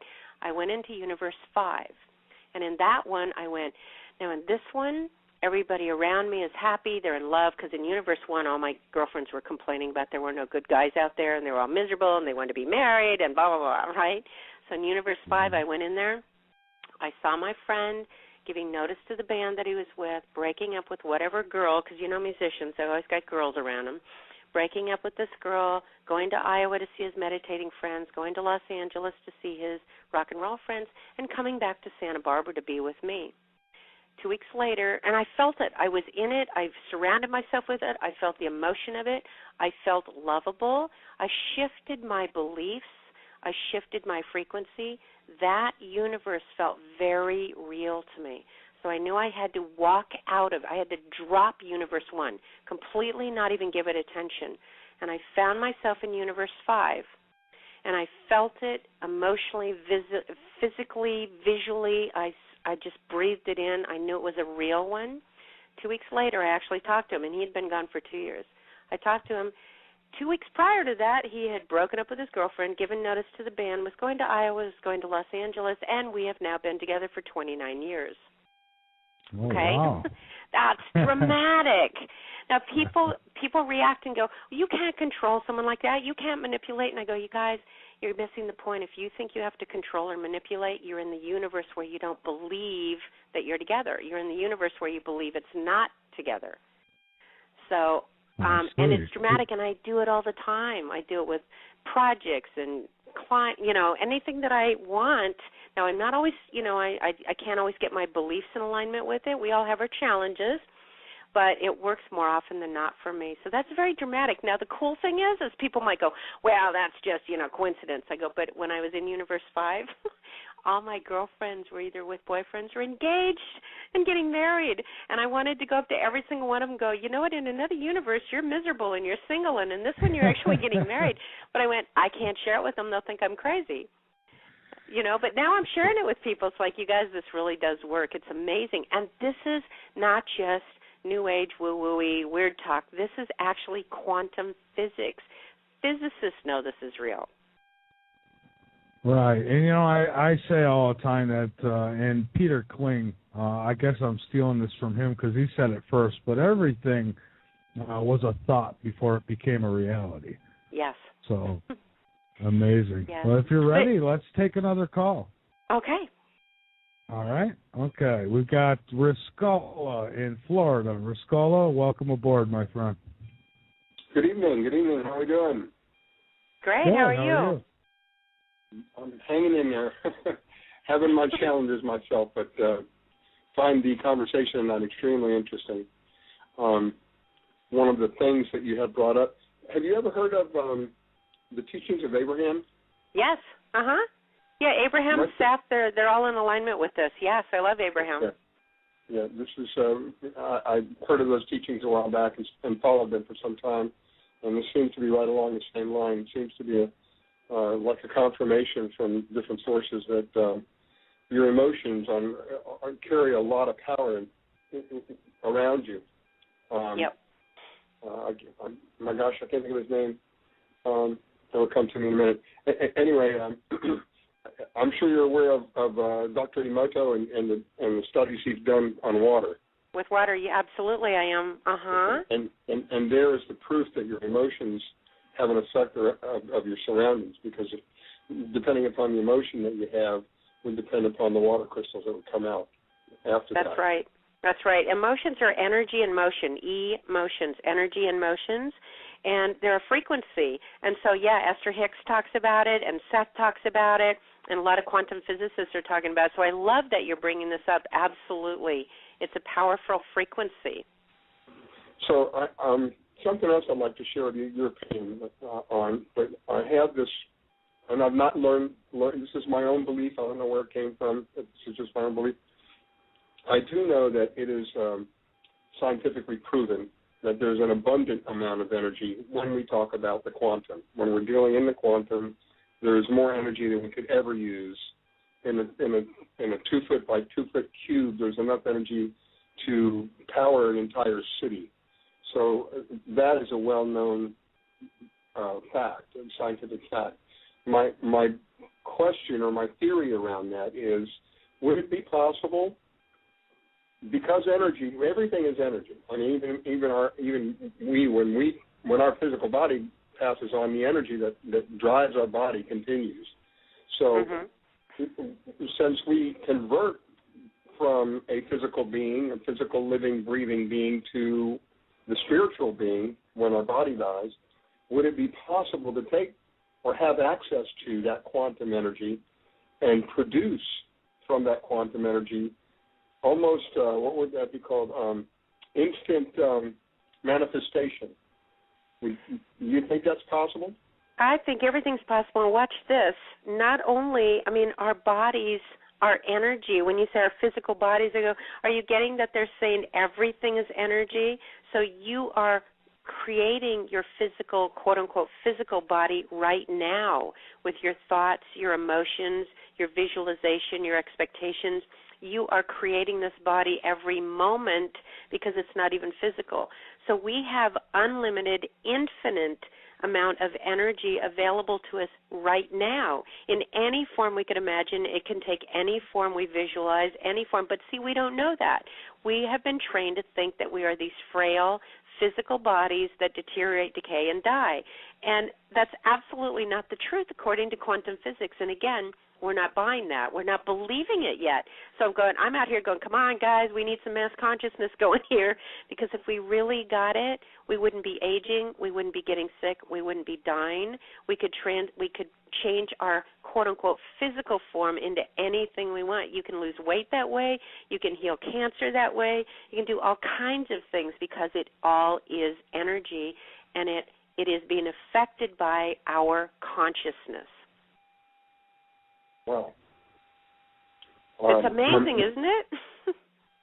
I could go on and on about this stuff. There's something else that I had learned a while back, and that was when scientists looked at the molecular levels or the atomic levels, the atomic levels, they felt that for the longest time we've all felt that, or we were taught that the atomic level was, that's it, that you can't go any further than that. And then recently, I'd say recently, probably within the last 20 or 30 years, I think, they've realized that there is far greater than that, but the further they go, the more they realize they get to a point where they're just pure consciousness. There's nothing else. That's right. We're not, a lot of us don't ever think about, well, like I'm sitting in front of a table. Well, this table seems to be solid, but in fact, it's a mass that's moving at some frequency of some sort of some kind of vibration. Where does that power come from? How does it know how to do that in just the right way so that it becomes whatever it is? There's a consciousness there that's driving all of that. It's an underlay of everything. It's like I work on computers. It kind of reminds me of like it's the software, it's the operating system, as they call it. It's the operating system, and then the program is all the different experiences that you have in your life. Yep. So if you want to have your mind blown, the Seth books are my favorite. Abraham actually has Esther Hicks started when she started reading the Seth books, S-E-T-H, Seth. Oh, yeah. It talks a lot about awareized energy and how it is all consciousness, and it's taking the form that our consciousness believes in. And it's different for everyone. We're all creating our own realities. And I know this sounds so far out there, but again, that's what's so mind-blowing to me is that quantum physics is proving everything you just described is what quantum physics is coming up with, and it aligns with what the spiritual teachers and the mystics have been saying to us for centuries. So it's like, and they're coming up with quantum computers that can go into other dimensions and have other levels because they're noticing that a regular computer can't even hold all the memory that they want. So they're going into other dimensions to get it. So, yes, it's all energy. They're talking about dark matter, dark energy, how consciousness affects it, Schrodinger's cat, all of that. It's all so cool. So I go, okay, you guys, we're waking up. Let's get that we can start operating this way because it's going to change our lives forever, dramatically, just like flight did, just like knowing that the world wasn't flat. It's a major paradigm shift about our understanding of the nature of reality and who we are. Michael has heard me say many times that I am of the strong belief that as we get closer to the end of this year, there's going to be a massive awakening, and it's going to be exponential. It's not going to be just a few people. It's going to be a massive awakening. And the more and closer we get to the end of this year, the stronger that feeling becomes, that the more and more people are going to become, as what we call, awake and realize what's going on around us and understand what's happening. And it's going to be exponential, and there's going to be an end of an age, just like people say it's going to be the end of the world. I don't think it's going to be the end of the world at all. It will be, I guess in a way it will be the end of the world for certain people, because when the masses awake, somebody's going to have to pay. Well, I don't know. Maybe it's free here. I agree. I think it's the end of the age, the end of the way the world as we know it. Now, I'll align with you and hoping that it's this year. I would love for that. I'm so ready for that. And in the meantime, that's why you and I and Michael are talking about this stuff, so people can go, interesting. And we want to make it sound very real so people just don't go, I don't know what you're talking about. Because most people, if you say quantum physics, they glaze over. If you say E equals MC squared, they don't know what you're talking about. So it's like, let's make it accessible to the local mind, so that people can start shifting their lives consciously. I like that. Well, I have a friend of mine who is a quantum physicist, scientist, who I've learned tremendous amounts from. Most of what I know, probably 98% of what I know about, and I don't know a lot, but what I do know, I've learned from him. He's an amazing man. But it's the closer that you look at science, the more it proves that there is, in fact, a creator, that there's a consciousness. Mm-hmm. That's right. That's exactly right. Yeah, it's all coming together. That's what's so exciting. I got to spend hours when I was in London with David Deutsch, who is a world-famous quantum physicist, and his big thing is about parallel universes. And he's not spiritual. He's very physics-oriented, which amazes me. Most physicists, they're getting more and more spiritual because of what they're learning and seeing, and they're going, oh, my gosh, reality is not what we thought it was at all, which is such a profound statement. Anyway, he made a profound claim in his writings that even if you're alive in one universe, you could be dead in another one, or if somebody dies in this universe, they could still be alive in parallel universes, which comes back to what Michael talked about, how we can talk to people in other dimensions or in other frequencies, because consciousness doesn't cease to exist. We're infinite beings. We're eternal beings, and that means there's no beginning and no end. So it's so much fun. I really like that I get to talk about this with you guys, because this is to me, it's exciting stuff, as opposed to, struggling to, oh, God, I got to make some money so I can pay my bills, so I can go to the store and shop for food. I go, oh, my gosh, we shouldn't be struggling like this, you guys. It's so much bigger. So this to me is exciting, don't you think? Absolutely. Oh, absolutely. Absolutely. If I can ask you, I think Michael had said earlier that you can see aura. Uh-huh. So you don't have to see me to see my aura, do you? No, no. Let me just get a visual of you. I have a sense what you are anyway, because Michael's really good at attracting the same colors to a show. But what color hair and eyes do you have? Well, what's left of it is black. The rest of it's gray, and my eyes are brown. Uh-huh. See, Michael, can you tell? He's a violet yellow. Do you hear the conversation we're having? This is a violet conversation.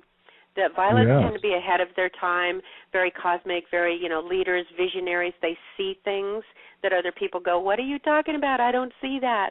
He's a violet yellow. So look at Michael. And, you probably have other aura colors listening to the show, but it's violets that are typically brave enough to call in. The other colors are like, I don't want to be on the air. I'll be so embarrassed.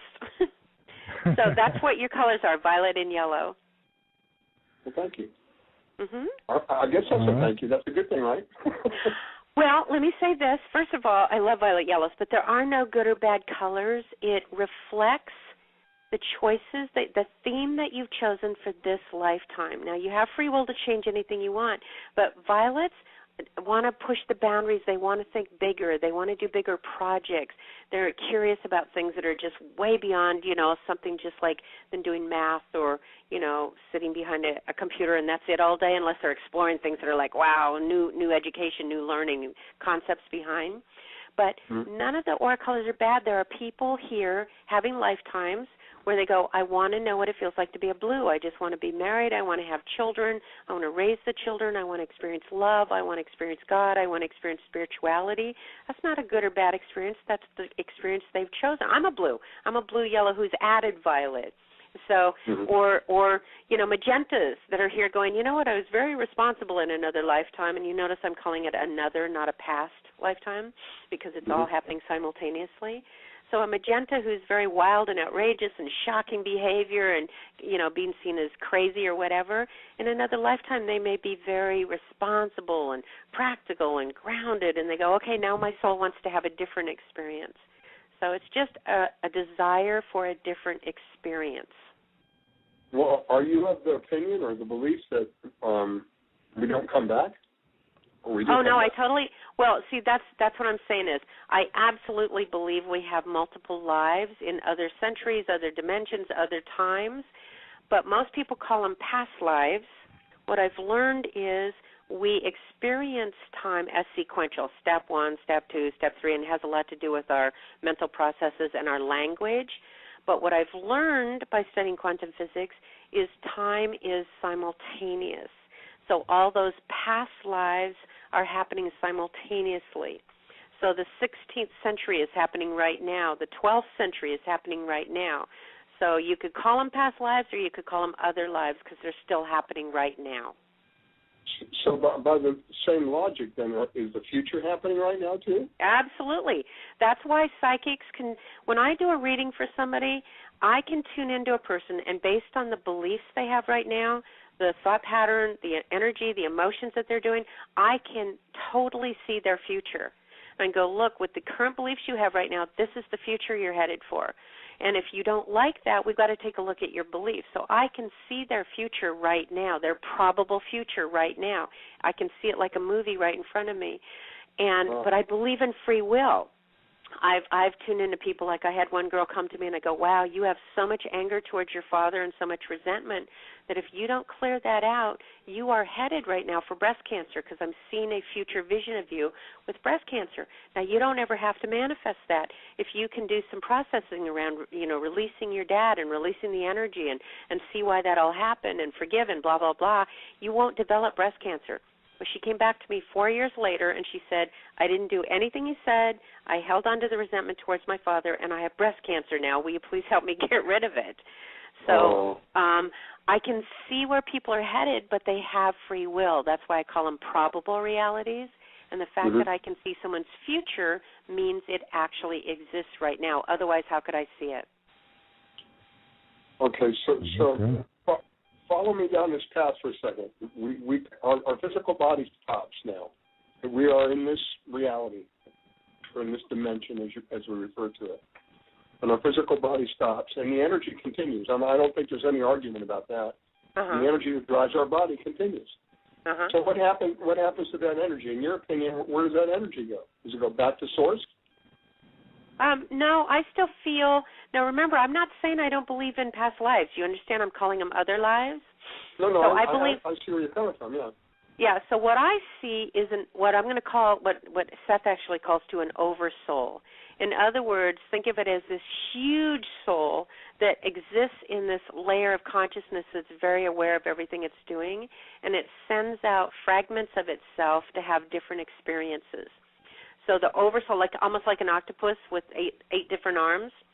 So this oversoul is very conscious, very aware. It's connected with all that is, with God, with universal intelligence, whatever you want to call it. And it says, well, I want to have an experience of what it would be like to be a lady in the 14th century. So it shoots itself out. It's having that experience. Another one may be having an experience in the 25th century. And is, out in space someplace or living on Mars. It's having that experience. Now, they're all happening at the same time, but because we don't think that way, we focus our consciousness, which is, again, Schrodinger's cat, if you ever want to read about that experiment. We zero in on one reality, on one experience, and we think that's the only one we're having right now. If we're aware that they were all happening simultaneously, we'd probably go a little crazy. Okay? Does that make sense to you? Yeah. So that consciousness still exists. It's all here. There's no place it goes. Imagine that it's dreaming. That's usually what the indigenous people call that God is dreaming. So you're having lots of different experiences in your consciousness. There's really no place to go. You're having those experiences all at the same time. So is that what Abraham would be? What did you refer to it, a grand soul? Yes. Yeah, you can call it an oversoul, a grand soul, and then it zeroes in to talk through Esther Hicks. But the greater part is still, if you want to put it in terms of place or space or time, the greater part of Abraham exists in, I don't know what to call it, another dimension, space, a greater realm, and kind of reduces the frequency, so it just, it's the same thing with where you go, well, if you turn off a radio show, well, where did the radio waves go? They're still here. They're still all around you. You just shut off the radio show, so the tuner, so you don't hear it anymore. Mm-hmm. It still exists, though. All right. Well put. Well, thank you. I appreciate your time. It's a fun topic, isn't it? I could go on forever. I mean, I don't want to. I'm sure you got other people who like to talk to her too. This is something that just dazzles me. I mean, it just catches my interest phenomenally, and it's being proven more and more scientifically. It's being proven more and more. So it's just more confirmation to a shifting of a belief system that I've had. I've shared with Michael that I was. I still consider myself as a born-again Christian, Spirit-filled, filled with the Holy Spirit. But I'm learning that there's, my mind is expanding. Right. And there's differences in belief systems.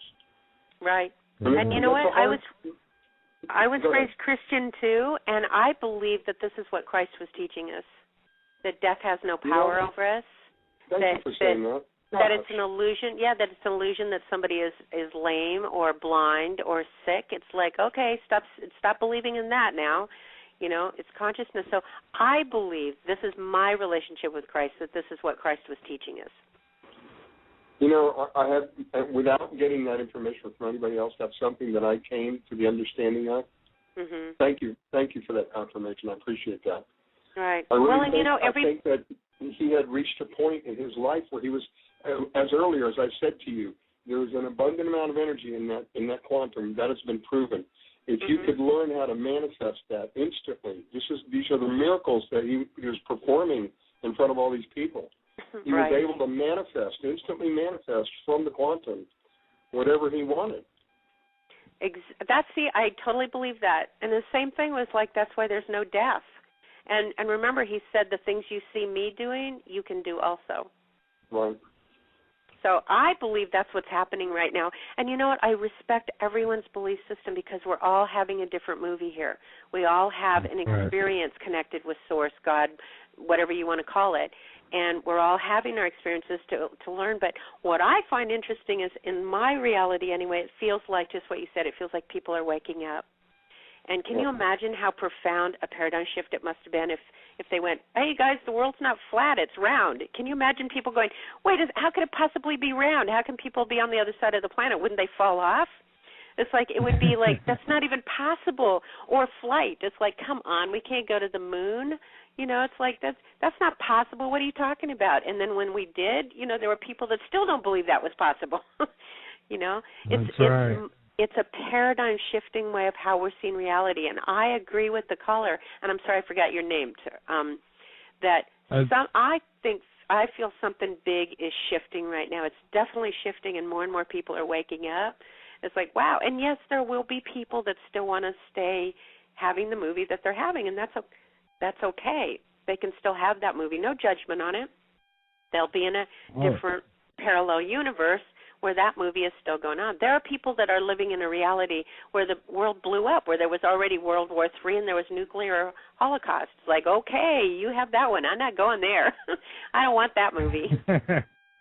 Incredible. Ruscola, thank you so much for the call, my friend. Very interesting. But I do have to take a break. I'm well overdue. Calls. I do have 3 on the switchboard now that I'm definitely going to take. Adana and Rose and Sophia will definitely get to you all, but anybody else, you can give it a shot. We'll try, but I can't make any promises after that. So let's get back to it here. Pam, we're back, and we have a few who are anxious to speak with you. So if you're ready, let's take Adana in New York, Rochester, New York, my former place of living. Good evening, Michael. Hi, Donna. Pam. Hi, Donna. I have a question for you, Pam. Okay. This is in regards to, well, both my parents, actually, and they have passed many years ago because I'm quite elderly myself. My dad said to me one day, and this was after my mother had passed, that he and my mom had a big secret. And then he kind of hung his head and said, well, we promised we wouldn't tell. And then I've found out since then that possibility that he is not my biological father. Mm-hmm. And I'm just hoping maybe you can shed some light on that. Yeah, I kept hearing something about child or childbirth or whatever was the secret. What's your dad's? Oh, he's so cute. Your dad said that you got it right, or I want to say either you were not his child or there was another child that they lost or something. So let me just see. Do you know his first name? Chester. Chester. He's being very cute, actually. With the big blue eyes. Yeah, I got the blue eyes. It's so funny. I'm glad you said that because I see him with the blue eyes. He keeps saying you're right. But wait a second. Hold on. I want to talk to him. He's telling me something else. Give me a second, okay? Was your dad not that tall, or is he just not being tall to me? He was maybe 5'10". Yeah, that's not that tall to me. I mean, my brothers are all 6'4", so that feels shorter to me. So hold on one second. You know, it's funny. I'm going to say I feel like there was another child. He did have a child by his second wife that passed. Okay. That was well after I was born. Okay, but I feel like there's something to do with another child that's not the one you're talking about. I talked to the cemetery, and they do not have another baby there. I'm still hearing that there was another child, and your dad is nodding to me, so I don't know if they lost a pregnancy or they had to give somebody up, but I got to tell you something. Your dad's coming across like he loves you so much that you were basically his child. Well, he did lose another baby with his second wife, but there is, at one time, I did talk to a psychic, and she said to me, who is Mary Ellen? And I have a first cousin, Mary Ellen. Uh-huh. And her dad, my mother had always mentioned that the only reason that this man, Gilbert, married her sister was to be close to my mother. And that was what I had been given vibes that he might be your father. And my dad has always been my dad from the very beginning. Yeah, because that's how he's coming across, too. Like, it's almost like he's pushing me away, going, no, it doesn't matter. I'm her father. But there was definitely some secret about a child, another child. So it wouldn't surprise – your dad's backing away right now. He wants you to know that, yes, there was another child. And he did tell me that there was a child that was lost. So you're confirming that he had a child that was lost, or somebody lost a child, right? His second wife, they lost a full-term baby, and then they lost a 5.5-month pregnancy. Okay, so at least he's telling me the truth about that, right? Now, It's funny how he kind of is shying away from, and I'll tell you why. I have a feeling you're right, the sense that that other man was your biological father, but I need you to hear how your dad's coming across. He doesn't want a disconnect with you. He is claiming that he is your father, so whether or not the sperm came from him, he is so your father, I can't even pull him away from you. You understand that? My birth certificate names him as my father. Yeah, and that's what he's... At the time, she had already had 2 sons, and then she ended up getting pregnant again. Your biological mother, right? Right. Yeah. Which was his first wife. Right. Well, I just want you to know that your dad, this is what he's telling me. Now, listen, I want you to trust your own intuition because you seem to have believed that this other man may be your biological father, and I'm not going to dispute that. There's a good chance you're right, but I'm talking to your dad right now, and he is pushing everybody aside and clinging to you and saying he is your father. So you understand how I'm saying whether it's biological or not, he is right there. Right. And he is telling me that there was a child that died, and it's almost giving me the feeling that your mom may have lost another child that you don't know about. Okay? But my sense is your suspicion that this other man actually was your biological father is correct. I just want you to know your dad doesn't want to claim that. Do you understand? The only thing I'm really questioning it is that would be basically my uncle, and they had 3 children, which would then make me their half-sister. I wish you could see your dad right now. He's so pushing this away. It's so funny. I really like your dad, by the way. He's being a real sweetheart with me. Okay, but yeah, he really is a good guy. He doesn't want to cause any trouble here. He's basically saying let sleeping dogs lie. Do you understand? Okay. So I want to honor him. But I feel like I want to say, you know what, you're all family, because I know there's this part of you that really, really, really wants to know if somebody else was your biological father, and your dad keeps saying, what does it matter, I'm your father. So you might want to go, well, it's nice to know the truth, but you know what, you're all family, you're related to these beings anyway, you have your own separate soul, and I feel like I don't want to dishonor your dad. Does my mother through it all? Say it again? Does my mother come through at all? Yeah, your mother was standing on the side because your dad wanted to say it first. Your mother's saying, okay, I got to tell you what your mom's saying. Now, again, please trust your own intuition. I don't profess to be perfect. But your mother's saying, and then she keeps bringing up a giant A, too, like there was an Alice or an Aunt somebody or other. Anyway, she's saying that your dad was the biological father. That's what your mom's saying. Now, do you understand how I feel like they not only took this to their grave, they could stick with that story even on the other side? Right, okay? Right. Because I feel like your mom is honoring your dad, and she's insisting that he's the biological father and you shouldn't be getting into this. Now, this is tough for me because I don't want to be wrong here. At the same time, I'm not attached to it. I just know what they're saying, and your mom's saying she's swearing to that she might have had a tryst or a love affair with somebody else, but she's insisting that your father is the biological father. Now, do you look more like your mom or your dad, or do you feel like you look like this uncle? I look very much like my mother, but my uncle's youngest daughter and I look almost identical. Right. She said, well, it could run in the family. So please hear this. I absolutely respect your suspicion of this, but I'm going to tell you your mom and dad both are saying, what does it matter? What does it matter?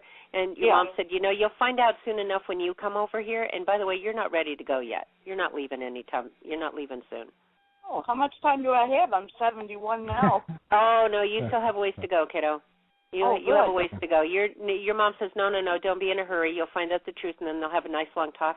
But I will tell you, your mother is saying that they lost pregnancy. Okay. Okay.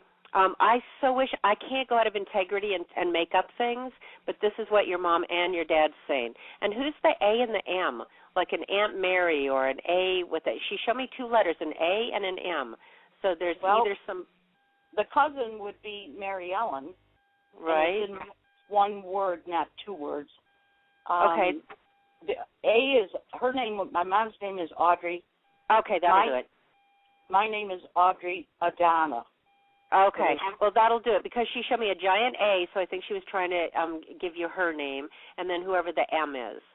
But, Mary Ellen would be my uncle's daughter. Possibly my half-sister. Yeah, possibly. You know what? Your mom's so cute. She said, look, just trust you're related. Leave it at that. I'm so sorry. I'm trying, but this is honestly how she's saying it to me. Real great. But the other A you speak of, the uncle that might be the father, his daughter is Mary Ellen, and the other daughter is Adana. Same as my name. So that could be the M and the A. No, she's shaking her head. No, the A was her. The A was Audrey. Okay. She's shaking her head. She's shaking her head. Here's what I'm going to say to you, bottom line, because I know we got 2 more callers. Watch this. I swear you're actually very intuitive. Don't go into your head with it. Drop way into your gut and see how you feel about this. And I swear to you, your dad just said, please know I am your father. That's what your dad just said. But you drop way down inside and see what it is that your attachment is to about this and see how you feel about your father, because he's telling me he loves you sincerely. Okay? So you drop inside and don't listen to any psychic, not me, not anybody else. You go deep inside your soul and see what comes up for you, okay? Because all I can do is honor what I'm hearing from your father and your mother. Well, I don't have a problem if my dad is not my biological father. I have no problem with that at all. Yeah, he is my dad. Yeah, that's what he said too.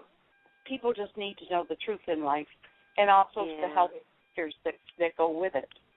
Yeah, no, I get it. Your mom says you're a strong soul, that it doesn't matter. You're actually stronger than your dad, than the dad that raised you. You're actually stronger than he is.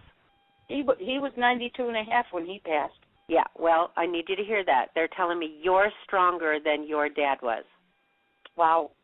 Okay, your dad feels sensitive to me and a kind man, and he kept some of the stuff to himself, but he was a pleaser too. But anyway, your mom's so cute. She keeps saying, you do know the truth. Just honor that and stop airing this on radio. Oh, my gosh, your mom's funny. Your mom's got some spunk to her, little girl. Yeah, she could be quite a character. Oh, she is. She's being quite a character. She's being a spunk. I'm surprised that your dad got to come through first because I feel like your mom did more of the telling people what to do and being in charge. Exactly. Yep. Well, she says you're strong, you're bright, you're intelligent, you know the truth, and just honor your dad. And, yes, there is a secret, but I feel like she's going to talk to you about it when you get to the other side. You'll know. It's so cute how they both keep going, what does it matter, what does it matter? Because at this age, you're going to create your own health stuff or your own health thing. It has nothing to do with your uncle or your biological dad. It's all you. Okay, well, thank you very much. I know. I hope this didn't sound like an argument because I didn't mean it to come across that way. I got to honor what your mom's saying. No. It's very, very interesting. Thank you. Yeah, have fun. You do know the truth. Okay, bye. All right, bye-bye. Thank you so much for the call, Donna, and I hope that helps. And now let's take Rose in Florida, and then we'll get Sophia, and that will be the end of the calls tonight and probably just about the end of the show. So, Rose in Florida, you are on Late Night in the Midlands. Thank you so much for waiting. Hi. Well, I didn't ask until I started listening to your show. What an amazing show. I'm actually going to download because I missed the beginning of it, but I hope this is an interesting question for you. I don't normally say this, but I do work as a medium, and I have had experiences. I had one yesterday where when I was looking at this woman's mother and her mother, and they appeared to me younger than they were when they died, but they showed me the house they lived in, the wallpaper, the park, the garden, everything. Am I looking at a parallel world here? Are they showing me the parallel world, or are they really? Because usually if I see spirit, I would just see the image, and the messages are often short, but they were having conversation that I repeated to my client. So was I looking at a parallel world? Because I don't always see all the window dressing. I don't usually see the house and the garden and the whole 9 yards. But I was actually seeing them sitting on a sofa talking. Yeah. So was that a parallel world? Yeah. Well, it was both. You were seeing the past. You were seeing what they were showing you of what they experienced in the past, which still exists right now. So, yes, You were seeing a parallel universe in the past as it exists right now. And can I ask you a question? You keep showing me this little girl. Did you also did they show you a picture of a little girl being there, or have you got another little girl hanging out with you? Because I keep seeing this young girl. I lost a daughter when I was 27. Oh, that's her. Okay, thank you. Well, she's around you. Yeah, she's always around me. I know that. I have a son, though, that's 20. Oh, God, he's going to be 22 soon. Mm-hmm. But my other thing was, do you see my aura? I just love, this is one of the most interesting programs I've ever listened to on Blog Talk Radio. It's really great. Yay. Thank you. Cool. Oh, yeah. It's really good. Great. Well, what color hair and eyes do you have? Let me check you out. I have hazel eyes, and I have blonde hair. So when you say hazel, is that green-blue to you or green-brown? Yeah, it's green-blue. Green-blue, that's what I thought. Okay, and you have blonde hair? Yes. All right, let me just connect. You and I have the same aura colors. You and I are both blue-yellows. You've added a little bit of tan in your outer bands. Blues are the most psychic of all the aura colors, and they're big. They're loving. They come from the heart. They just want to help people. We blues have been spiritual ever since we were little. We knew that there was angels or God or whatever ever since we were little. And Absolutely. yellows, it's more about nature and, you know, and children and people. Yellows are big kids. Yellows typically don't look their age, okay? And yellows are natural healers, which, by the way, you also have that skill. I feel like yellows are, that's a yellow. They're natural healers. Yeah, but I feel like you don't know what to do with it all. But I can feel energy coming off of you, especially your hands. But it's like, I don't know what to do with it all. What do I do with this? I go, just send out. You know what? You have enough loving energy to you that you could just close your eyes and send out loving energy to the whole world, and you'd be healing people as your energy goes. You just have to trust that. You've added a little bit of tan in your aura, and you're not a tan, just like what Michael did. Tans are, well, it's security and stability and practicality and whatever. And I go, no, that's holding you back. Blue-yellows are basically very loving, very spiritual, very psychic, and they're healers. So you actually have that gift. So you just trust it and go for it, because you know what, Rosie, we need you right now. We need people like you. This is one of the reasons you came to the planet, was to help people. So just ask for guidance, ask for it to come through you, and just get out of the way. I think so. Well, what I've been doing, if you could confirm that, because I know you've got to get off the phone. I've been sending healing to my parents every day. My dad has leukemia, and I haven't seen them in years, and I have to go and see them. They can't travel to see me, and I send healing to my father every single day. Yeah. I believe he's receiving it, and I really believe a miracle will happen. I mean, I really believe that he will get better. I know he's 87, and they're not going to live forever, but...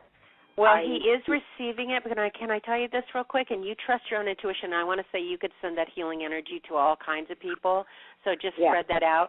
Your dad feels tired to me. He feels tired. You know, there's a part of him that, I mean, he's a good guy, and he's kind of quiet because he's not communicating real loud with me right now, but I feel like he's not sure what else he's still here to do on the planet, and I know he's a good man. Man, he keeps stuff to himself. So keep doing what you're doing, even to help him just know that he did a good job here and that he's a good man, because sometimes he questions it. He's not sure what he believes and everything. I love that you're sending healing energy to him, and you are helping him, and there's a part of your dad, only part, not entirely, a part of your dad that feels a little bit tired to me and a little confused about what else he should still be doing here. Okay? So I want to see my parents at Christmas. That's what I want. Okay, good. Well, one of the best things you can do for him is when you call him on the phone and talk to him and everything, just tell him how much you like him and what a great guy is and how you're happy that he's in your life, and then he'll stay around. He'll stay around longer. Okay? Yeah, I don't like my dad. I love my dad. I know you do. Well, he's a good guy. I can see why you do. He's kind of a big kid at heart, to tell you the truth. Yeah. Yeah, he's a good guy. So keep doing what you're doing, not with fear, but with love, and you'll help him stay longer. Okay. Well, I bless you. Thank you so much. Namaste to you. And you too. And you know what? One more thing real quick. I like you finding a creative outlet at some point, whether it's working with flowers or plants or writing or art. I really like that little hidden creative side with you, too, that I feel like could be a good form of meditation for you. I do that. I was an artist for 25 years. Yep, that's what I thought. Just entered another poetry competition, so yes, you're on the money about all of it. No, don't go into fear about your dad. I didn't say anything to scare you. I just want you to know that he needs healing on that level too. He needs healing on what's he still here to do. And he goes, no, I'm fine. Just go, I love you, and I'm happy that you're here, and I'll support you when you are ready to go, but I'm not ready for you to go yet. So that'll give him a feeling of life purpose. So heal him with that level too. Okay? Okay. I will, and thank you so much. I'm going to download this episode because I have to hear it again. It's just amazing. Oh, and cool. Don't put me off. Thank you so much, Rose. I want to hear your last caller too. So don't cut me off. I think do I need to press 1? Yeah. You don't have to. We're near the end of the show, so it don't matter. I know that I took your call, so I won't bring you back on. Don't cut me off so I can hear the end of the show. Thank you. All right, you got it. Thank you so much, Rose. I appreciate that. Appreciate you listening, and I like that comment. It's the most interesting show on Blog Talk. Thank you. Pam, let's take our last one here. Okay. We've got Sophia in California. Sophia, you've been waiting, and I thank you, and you are now on the air. Well, thank you for taking my call. Hi, Sophia. Absolutely. Hi. Is it all right to ask a two-part question? Yeah, let me get a connection with you first, real quick. Sure. What color hair and eyes do you have? Brown and brown. Brown. Any gray in there at all? Probably one gray hair. Oh, that's okay. That's good. So when you say brown hair, dark, medium, or light? It's dark medium. Okay, that's good. Yeah. That's good. I got you. I can see what a spitfire you are. You're really quick and really intelligent. So what are your questions? Okay, I do have a spiritual question. I feel like I'm being downloaded, whatever, with all this energy. It has different frequencies, different temperatures. It's a lot, and I know, like, there's a divine purpose for it, and I wanted to know what that is. So what I'm going to say, first of all, when you get all this downloaded energy, be more in charge with it. Ask and say. Ask for explanation, understanding. Be careful because you do have violet in your aura, and violets can get caught. You guys are really quick. You're really bright. You're ahead of most people. Ask for what it means, what you're supposed to do with it. Don't get caught in the phenomenon of it, okay? Like, oh, my gosh, oh, my gosh, oh, my gosh. Ask for focus and direction. Now, what I'm hearing is that you're going to be getting downloaded with information, and one, I like you writing it down, because two, what I get with you is the same thing I said to another Violet earlier today. Not everybody's going to listen to you, because I feel like you have information. You get insights, you get intuitions, you get stuff that just shows up in your consciousness, and you don't know what to do with it, because I feel like you haven't always been supported, and people don't always get who you are and what you know. You understand that? Mm-hmm. Okay, so write it down, because two things are coming up. Number one, I feel like you're supposed to be writing things down and being able to teach or speak to people, whoever will listen, even if it's in writing form. And two, what I hear is still going to come, but I feel like you might resist it, is some healing energy. Like you'll have the ability to be able to heal people. You just showed me the movie Resurrection. Remember how she could heal people like that? Oh, wow, I just got you have. Yeah, you have, oh good. See, that's when a yellow hears the truth, they get it, body rushes. You have that. What I'm hearing to say to you is don't go into your head, don't get intense, don't block your own. Now, I can't tell yellows what to do because you guys are freaking stubborn, but stay out of your own way. But the big thing I'm hearing to say to you is ask. Ask, what does this mean and what am I supposed to do about it? And I'll tell you something else. You have the ability to do channel writing, like automatic writing. Okay. If you just let things come through you and just write it down and don't get in your own way, you're going to hear some amazing stuff that comes through you. You understand when I say don't feel like everybody, you know that not everybody gets it and they're not always going to get you because you're so unique. Yes. Okay, do it anyway. And then create it so that you're safe to be around. Not suppress yourself, but don't be so intense that people go, man, I can't handle your energy. Ask for it to come in a way that's actually useful for people, even if you just do it telepathically, because you really came here to go to this next level. It's your time. I know. You're supposed to go to this level. Wow. Okay. Oh, and by the way, oh my gosh, one more thing came through for you. I wouldn't mind you finding like a spiritualist church. Like we have one here in Santa Barbara where people go and they get readings and they get healings. If you can find like a little spiritual church where they welcome you, they like your energy, and you can do value of people there, that's a good vehicle for you. Okay. Okay, not a traditional church. I said a spiritualist church. No. Right, yes. Okay, or a group of people that get it, that accept it of you. I like you kind of finding that as a vehicle so you're not just all by yourself trying to do it. Definitely. Does that make sense? Yes. And my other question is about my significant other, the man that's supposed to be in my life. The man that's supposed to be in your life? That's a loaded question, huh? Yeah. Is there someone you want me to check out real quick? Not really. I just want to I'm open. I mean, there's people in my energy fields, but I feel like there is a man supposed to be in my life. I feel like... Yeah. So, one, I feel like you've been attached to somebody or somebody from your past that you already know. It's funny, I want to call them like a B name, like a Bob or a Robert or a but don't get attached to the name. It could be a name you've known him from in another life.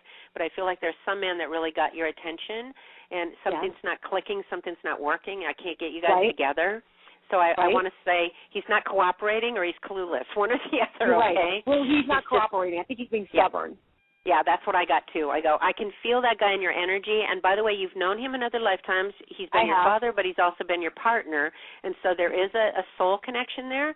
But I'm not convinced on the path you're on right now, I'm not convinced he's ever going to cooperate. However, if you get on with your life, there's a chance he may come back in again just because it's like, hey, wait a second, don't give up on me. Hey, wait, because he's kind of like that. Like if you go away, he'll whatever, but he is stubborn. So I want to say don't put your energy with him. There is a guy that I see you're supposed to be with who's very accessible, very loving, very open-hearted, and I'm going to be blunt with you, okay? I don't feel like you know how to receive that kind of person right now. You're so used to the guys that aren't available, that aren't approachable, that kind of put a wall around them, that's the frequency you've gotten used to. And the guy that I see you are supposed to be with is very emotionally available, very communicative, very expressive, very available, very affectionate, and I feel like he's like 2 to 3 steps away from you. So something in you needs to shift so you're more available to that type of person instead of the guys that aren't available. Do you understand that? Yes. And one of the ways to do it is to start talking to him telepathically. Start communicating with him so that you trust that kind of energy and that you can allow him in and not be afraid that you're going to be bored or trapped or disappointed. Right. Does that make sense? Yeah. And it's funny, I mean, it's funny because I have had this telepathic relationship with this man. He's been in my dreams. I know his... he's come to me in my dreams. It's been kind of lately the energy has slowed down in that way where I haven't had that energy contact with him. Yeah. Some part of you, I'm going to recommend you look at your issues about where you're afraid it won't happen, what you're afraid will happen if it does. Are you going to be disappointed? Will you lose? Do you really want to have it? If you start having that dialogue with yourself and get really clear, that guy will show back up again. Okay. Wow, he's waiting. He's waiting for you. Okay. What's your name? Pam. I'm Pam. Pam? Oslie. Oslie. Pam Oslie. You can go to auracolors.com. AURA colors.com. That's my website. .com. I love it. I'm really grateful you gave me an amazing reading, and I might want to call you to get more clarity. Yay. All right. I look forward to talking to you more. Thank you so much. Thank you so much. Have fun. Bye. All right. Have a great weekend, and thank you so much for calling in. Wish we had more time for more calls, folks, but we really don't. We're getting down on the minutes here, so I want to give you, Pam, an opportunity to get out any information that you'd like. And I just want to say first, it has been an absolute pleasure having you on the program. What an interesting show this has turned out to be. Thank you. Oh, thank you, Michael. I really appreciate you believing me enough, even if you didn't know who I was, to have me on your show and playing at this level. You've given me time to talk to people. I know who you are now. Yes, you're I definitely would like you back. Good. Well, I sincerely appreciate your generosity. I really do. And the fact that you're out on the planet doing good work like this. I love it. So people can go to my websites right now are auracolors.com, AURA colors.com, and lovecolors.com, which is my match site for people to meet people with compatible aura colors. And you're one of the first people that get to hear. I'm coming up very soon with a brand new website called lifecolorscity.com, and I'm going to be talking about quantum physics and parallel universes, and I'm going to be helping parents with their kids and teachers and health issues and relationships. Everything is going to be on this site, and I'm going to be doing podcasts and everything. So if you go to auracolors.com and send me your email address, I'll announce to you when that site comes out. All right. Amazing. Well, Pam, thank you so much for being with us. I do appreciate it. And keep up the great work on your end. It's been a pleasure having you on the show. It really has. Thank you, Michael. I really appreciate it, and I look forward to hearing more about what you're doing, too. All right, great. Well, we'll stay in touch, Pam. Thank you so much. Thank you, Michael. Bye-bye. Right. Bye-bye. Have a good one. And all right, everybody, there you have it. That's Pam Oslie, and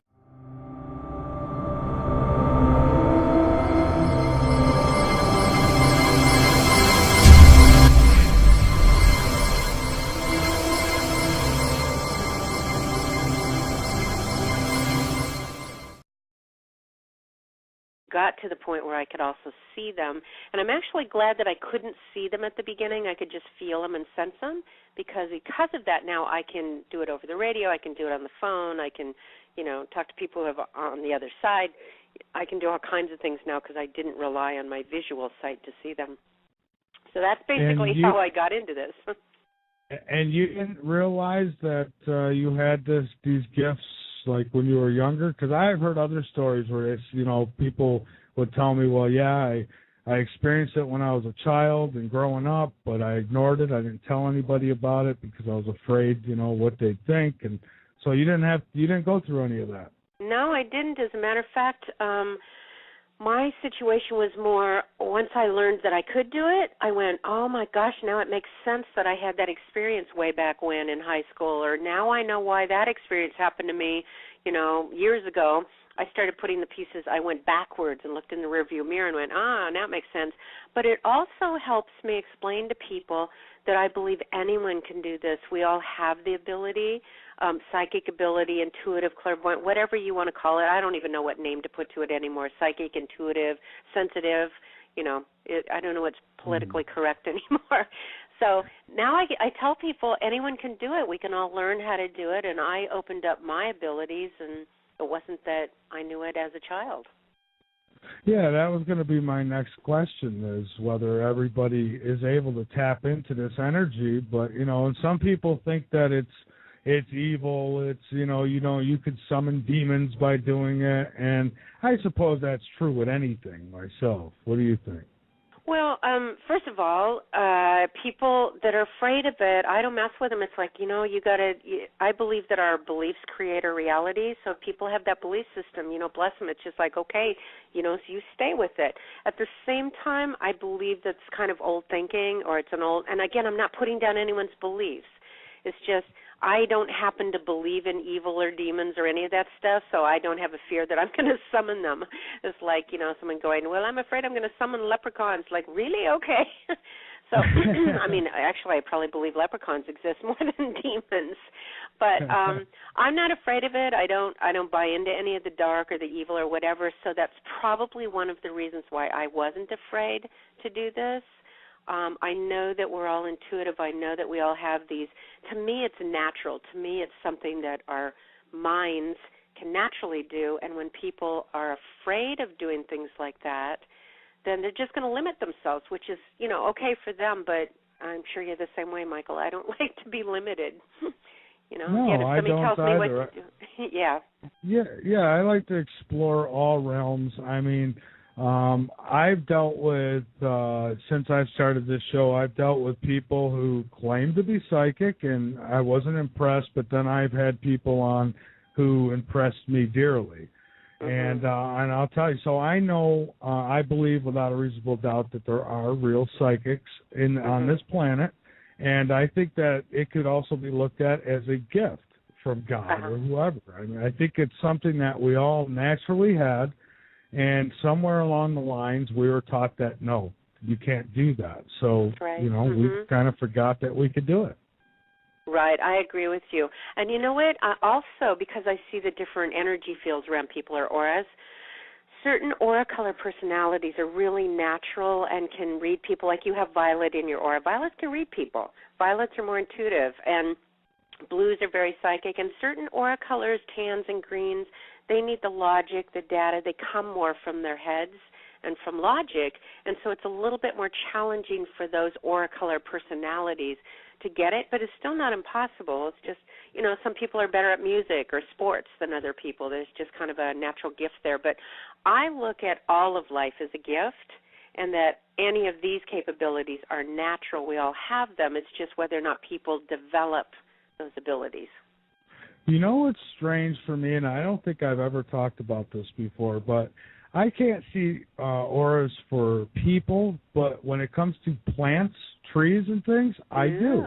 And yeah, that's strange, and I've never really talked about it except for with Autumn, but sometimes I can go outside and I'll be looking at the trees and I'm thinking maybe I was just looking at the computer screen too long, but I don't think that's it.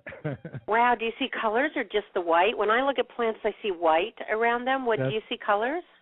It's white. I just see the white aura. It's like I can see an implant of the tree above the tree. It's really strange, but and so I don't know.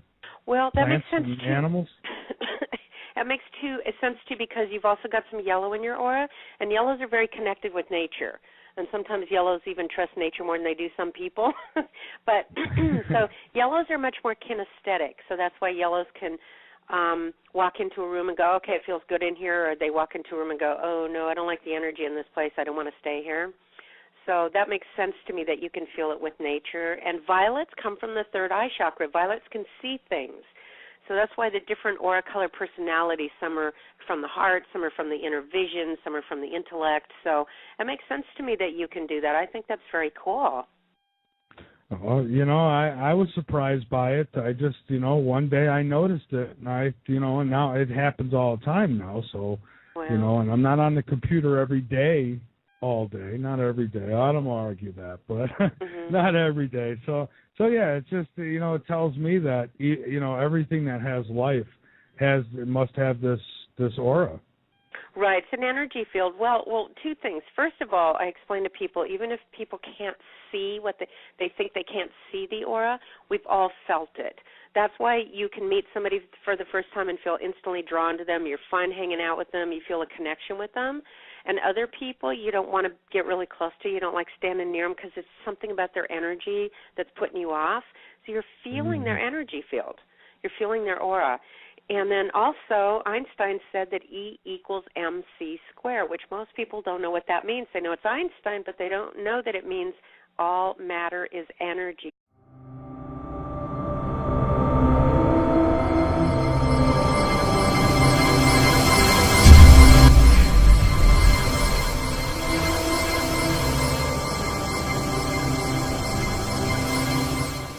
Her to the program. Pam, welcome aboard. Nice to be here. Thanks for having me on your show, Michael.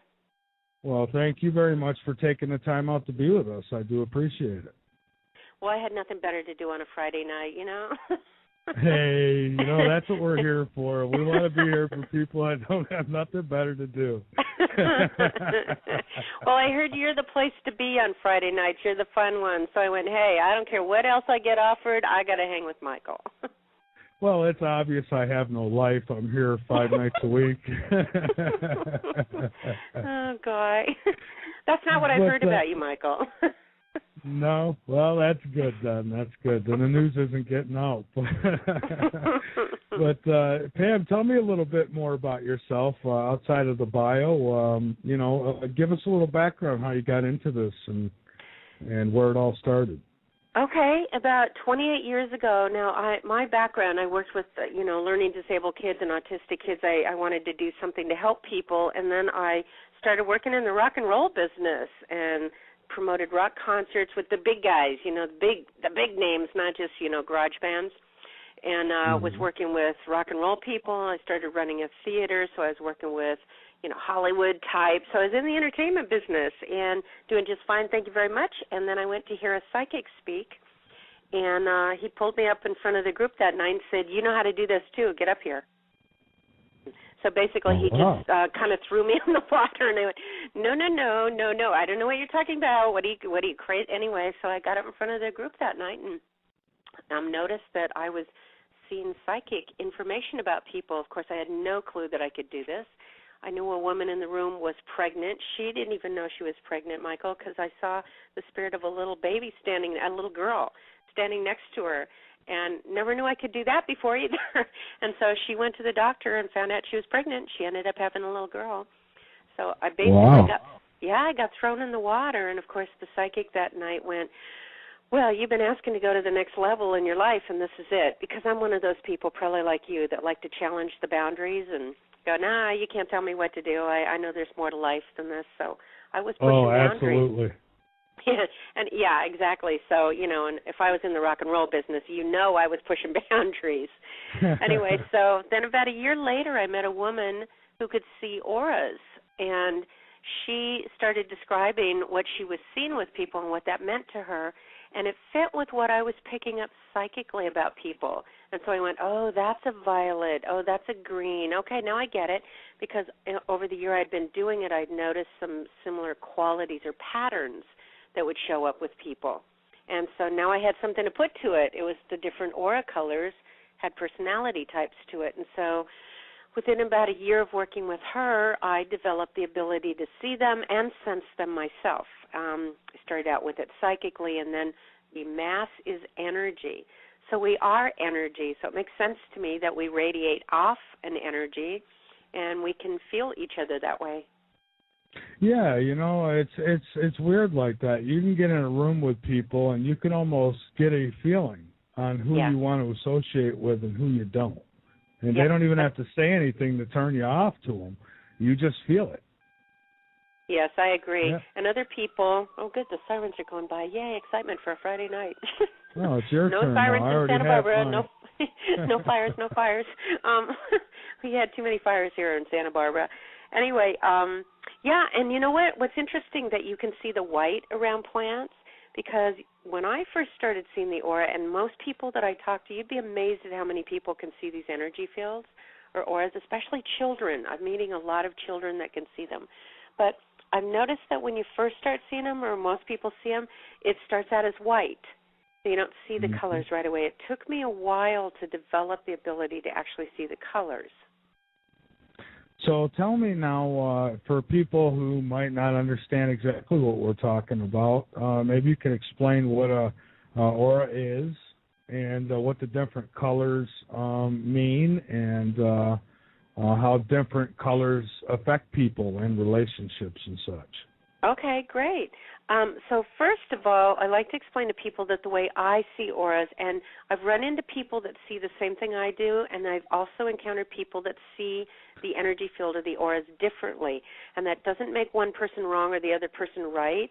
What it is, and I use the example of food. I know there's people that like food that I know they're not tasting what I'm tasting because it doesn't taste good. So I believe that we experience the energy field of the aura and how we see it in the different colors differently too. So when I see auras, I see this glow that comes off of people, almost like a light off of a light bulb. And I see lots of different colored bands out from a person. And in my experience, the one or two colors of bands that are closest to a person's body reveal their life colors, or the theme that they've chosen for this lifetime, their life purpose, how they are in relationship, their personality, careers that they're going to be happy with, relationships that they're going to be compatible with, because some of the aura color personalities are more compatible than others. So it's revealed in those one or two bands. Now, the outer bands in the aura change all the time, depending on what's going on with the person. So if somebody's really angry, I see a lot of red showing up. If somebody's really working on money, I see a lot of green showing up, and I know that's different than the way green. Some healers see green as a healing color or balance. Anyway, so the outer bands change all the time. In my experience of doing this for 28 years, the life colors don't typically change, although, and you have yellow in your aura too, so I have to say this, I know we yellows that we're pleasers, but we don't like being told what to do, so I would never tell a yellow or anybody that they couldn't change their life colors. But again, it reveals, what I see is it reveals the theme that you've chosen to do in this lifetime. So anyway, I've categorized the life colors into three different families. The physical colors, and those are the personalities that get what's real in life through their physical bodies, through touching it. And those are reds, oranges, magentas, and yellows. And then there are the mental colors. Those are the people that process life predominantly through their intellect, their minds, getting information, data, logic. And you've added some of that in your outer bands. I don't believe you were born that way, but I'll look deeper with you when we get in further, Michael. Well, actually, real quick, what color hair and eyes do you have? Brown eyes, auburn hair. And auburn is medium brown red or dark or light or? Yeah, kind of like a copperish color. Yeah, you're a yellow violet. I could tell that when we first got on the air. So tan, and you've added tan in your outer bands. You're so not a tan. So there's 5 colors in the mental family. There's 4 different tans and greens. And then in the spiritual emotional family, there's blue, violet, indigo, crystal, and lavender, and those are the colors that get what's real through their intuition, through inner vision, through their emotions, their feelings, and inner sense. And so just briefly, starting with the colors that, I don't know, maybe you have some reds listening to your show, I don't know. Reds it's all about the physical body. They have strong wills. They've got hot tempers a lot of times. Madonna's a red, Sean Penn, Russell Crowe, Lady Gaga. They're very intelligent. They're very powerful. They can be, although I also see, some farmers or truck drivers out there that I'm not calling them not smart. I'm just saying that it's more about their physical bodies. So, again, I see them as truck drivers or dancers or butchers or surgeons. It's all about being physical. And then there are oranges. Oranges are the daredevils on the planet, so Evel Knievel, Jackie Chan. Those colors put their lives on the line just to feel alive, but it's still about the physical world. So I see them skydiving or bungee jumping or, anything that gives them an adrenaline rush, extreme sports, policemen, firemen, something where, there's danger. And then there are magentas, and Andy Warhol and Kramer on Seinfeld, he portrayed a magenta. They're kind of like outrageous, kind of quirky, bizarre, but it's still about physical reality. They just like to make it bizarre, so they're very creative. But I see them creating things like purple mohawks and body piercings. They're the ones that started that stuff, okay? And you tell me anytime we need to take a break. Otherwise, I'll just go shoot through the colors, okay? We've got 15 minutes before the break, cool. so go right ahead. Cool. So yellows, and you have yellow in your aura, although you got a lot of violet, Michael, but yellows are basically the big kids at heart. They're playful, they're creative, they like variety. Again, yellows are pleasers, they're nice guys, they're generous, but man, they hate being told what to do. So a little stubborn streak if you push a yellow too far. And yellows, so yellows, this is why I can joke with you, because yellows have a sense of humor. Yellows want to enjoy life, they want to play, they want to do, they want to have variety, freedom, creativity. So yellows, if they had their way, now not violets, Michael, violets are different, but yellows, if they had their way, they wouldn't really be working. It has to be fun, playful, enjoyable, creative. Yellows like to cheer people up. Violets are more serious. Yellows either do creative work or they do healing work or they do physical work. So yellows do need to do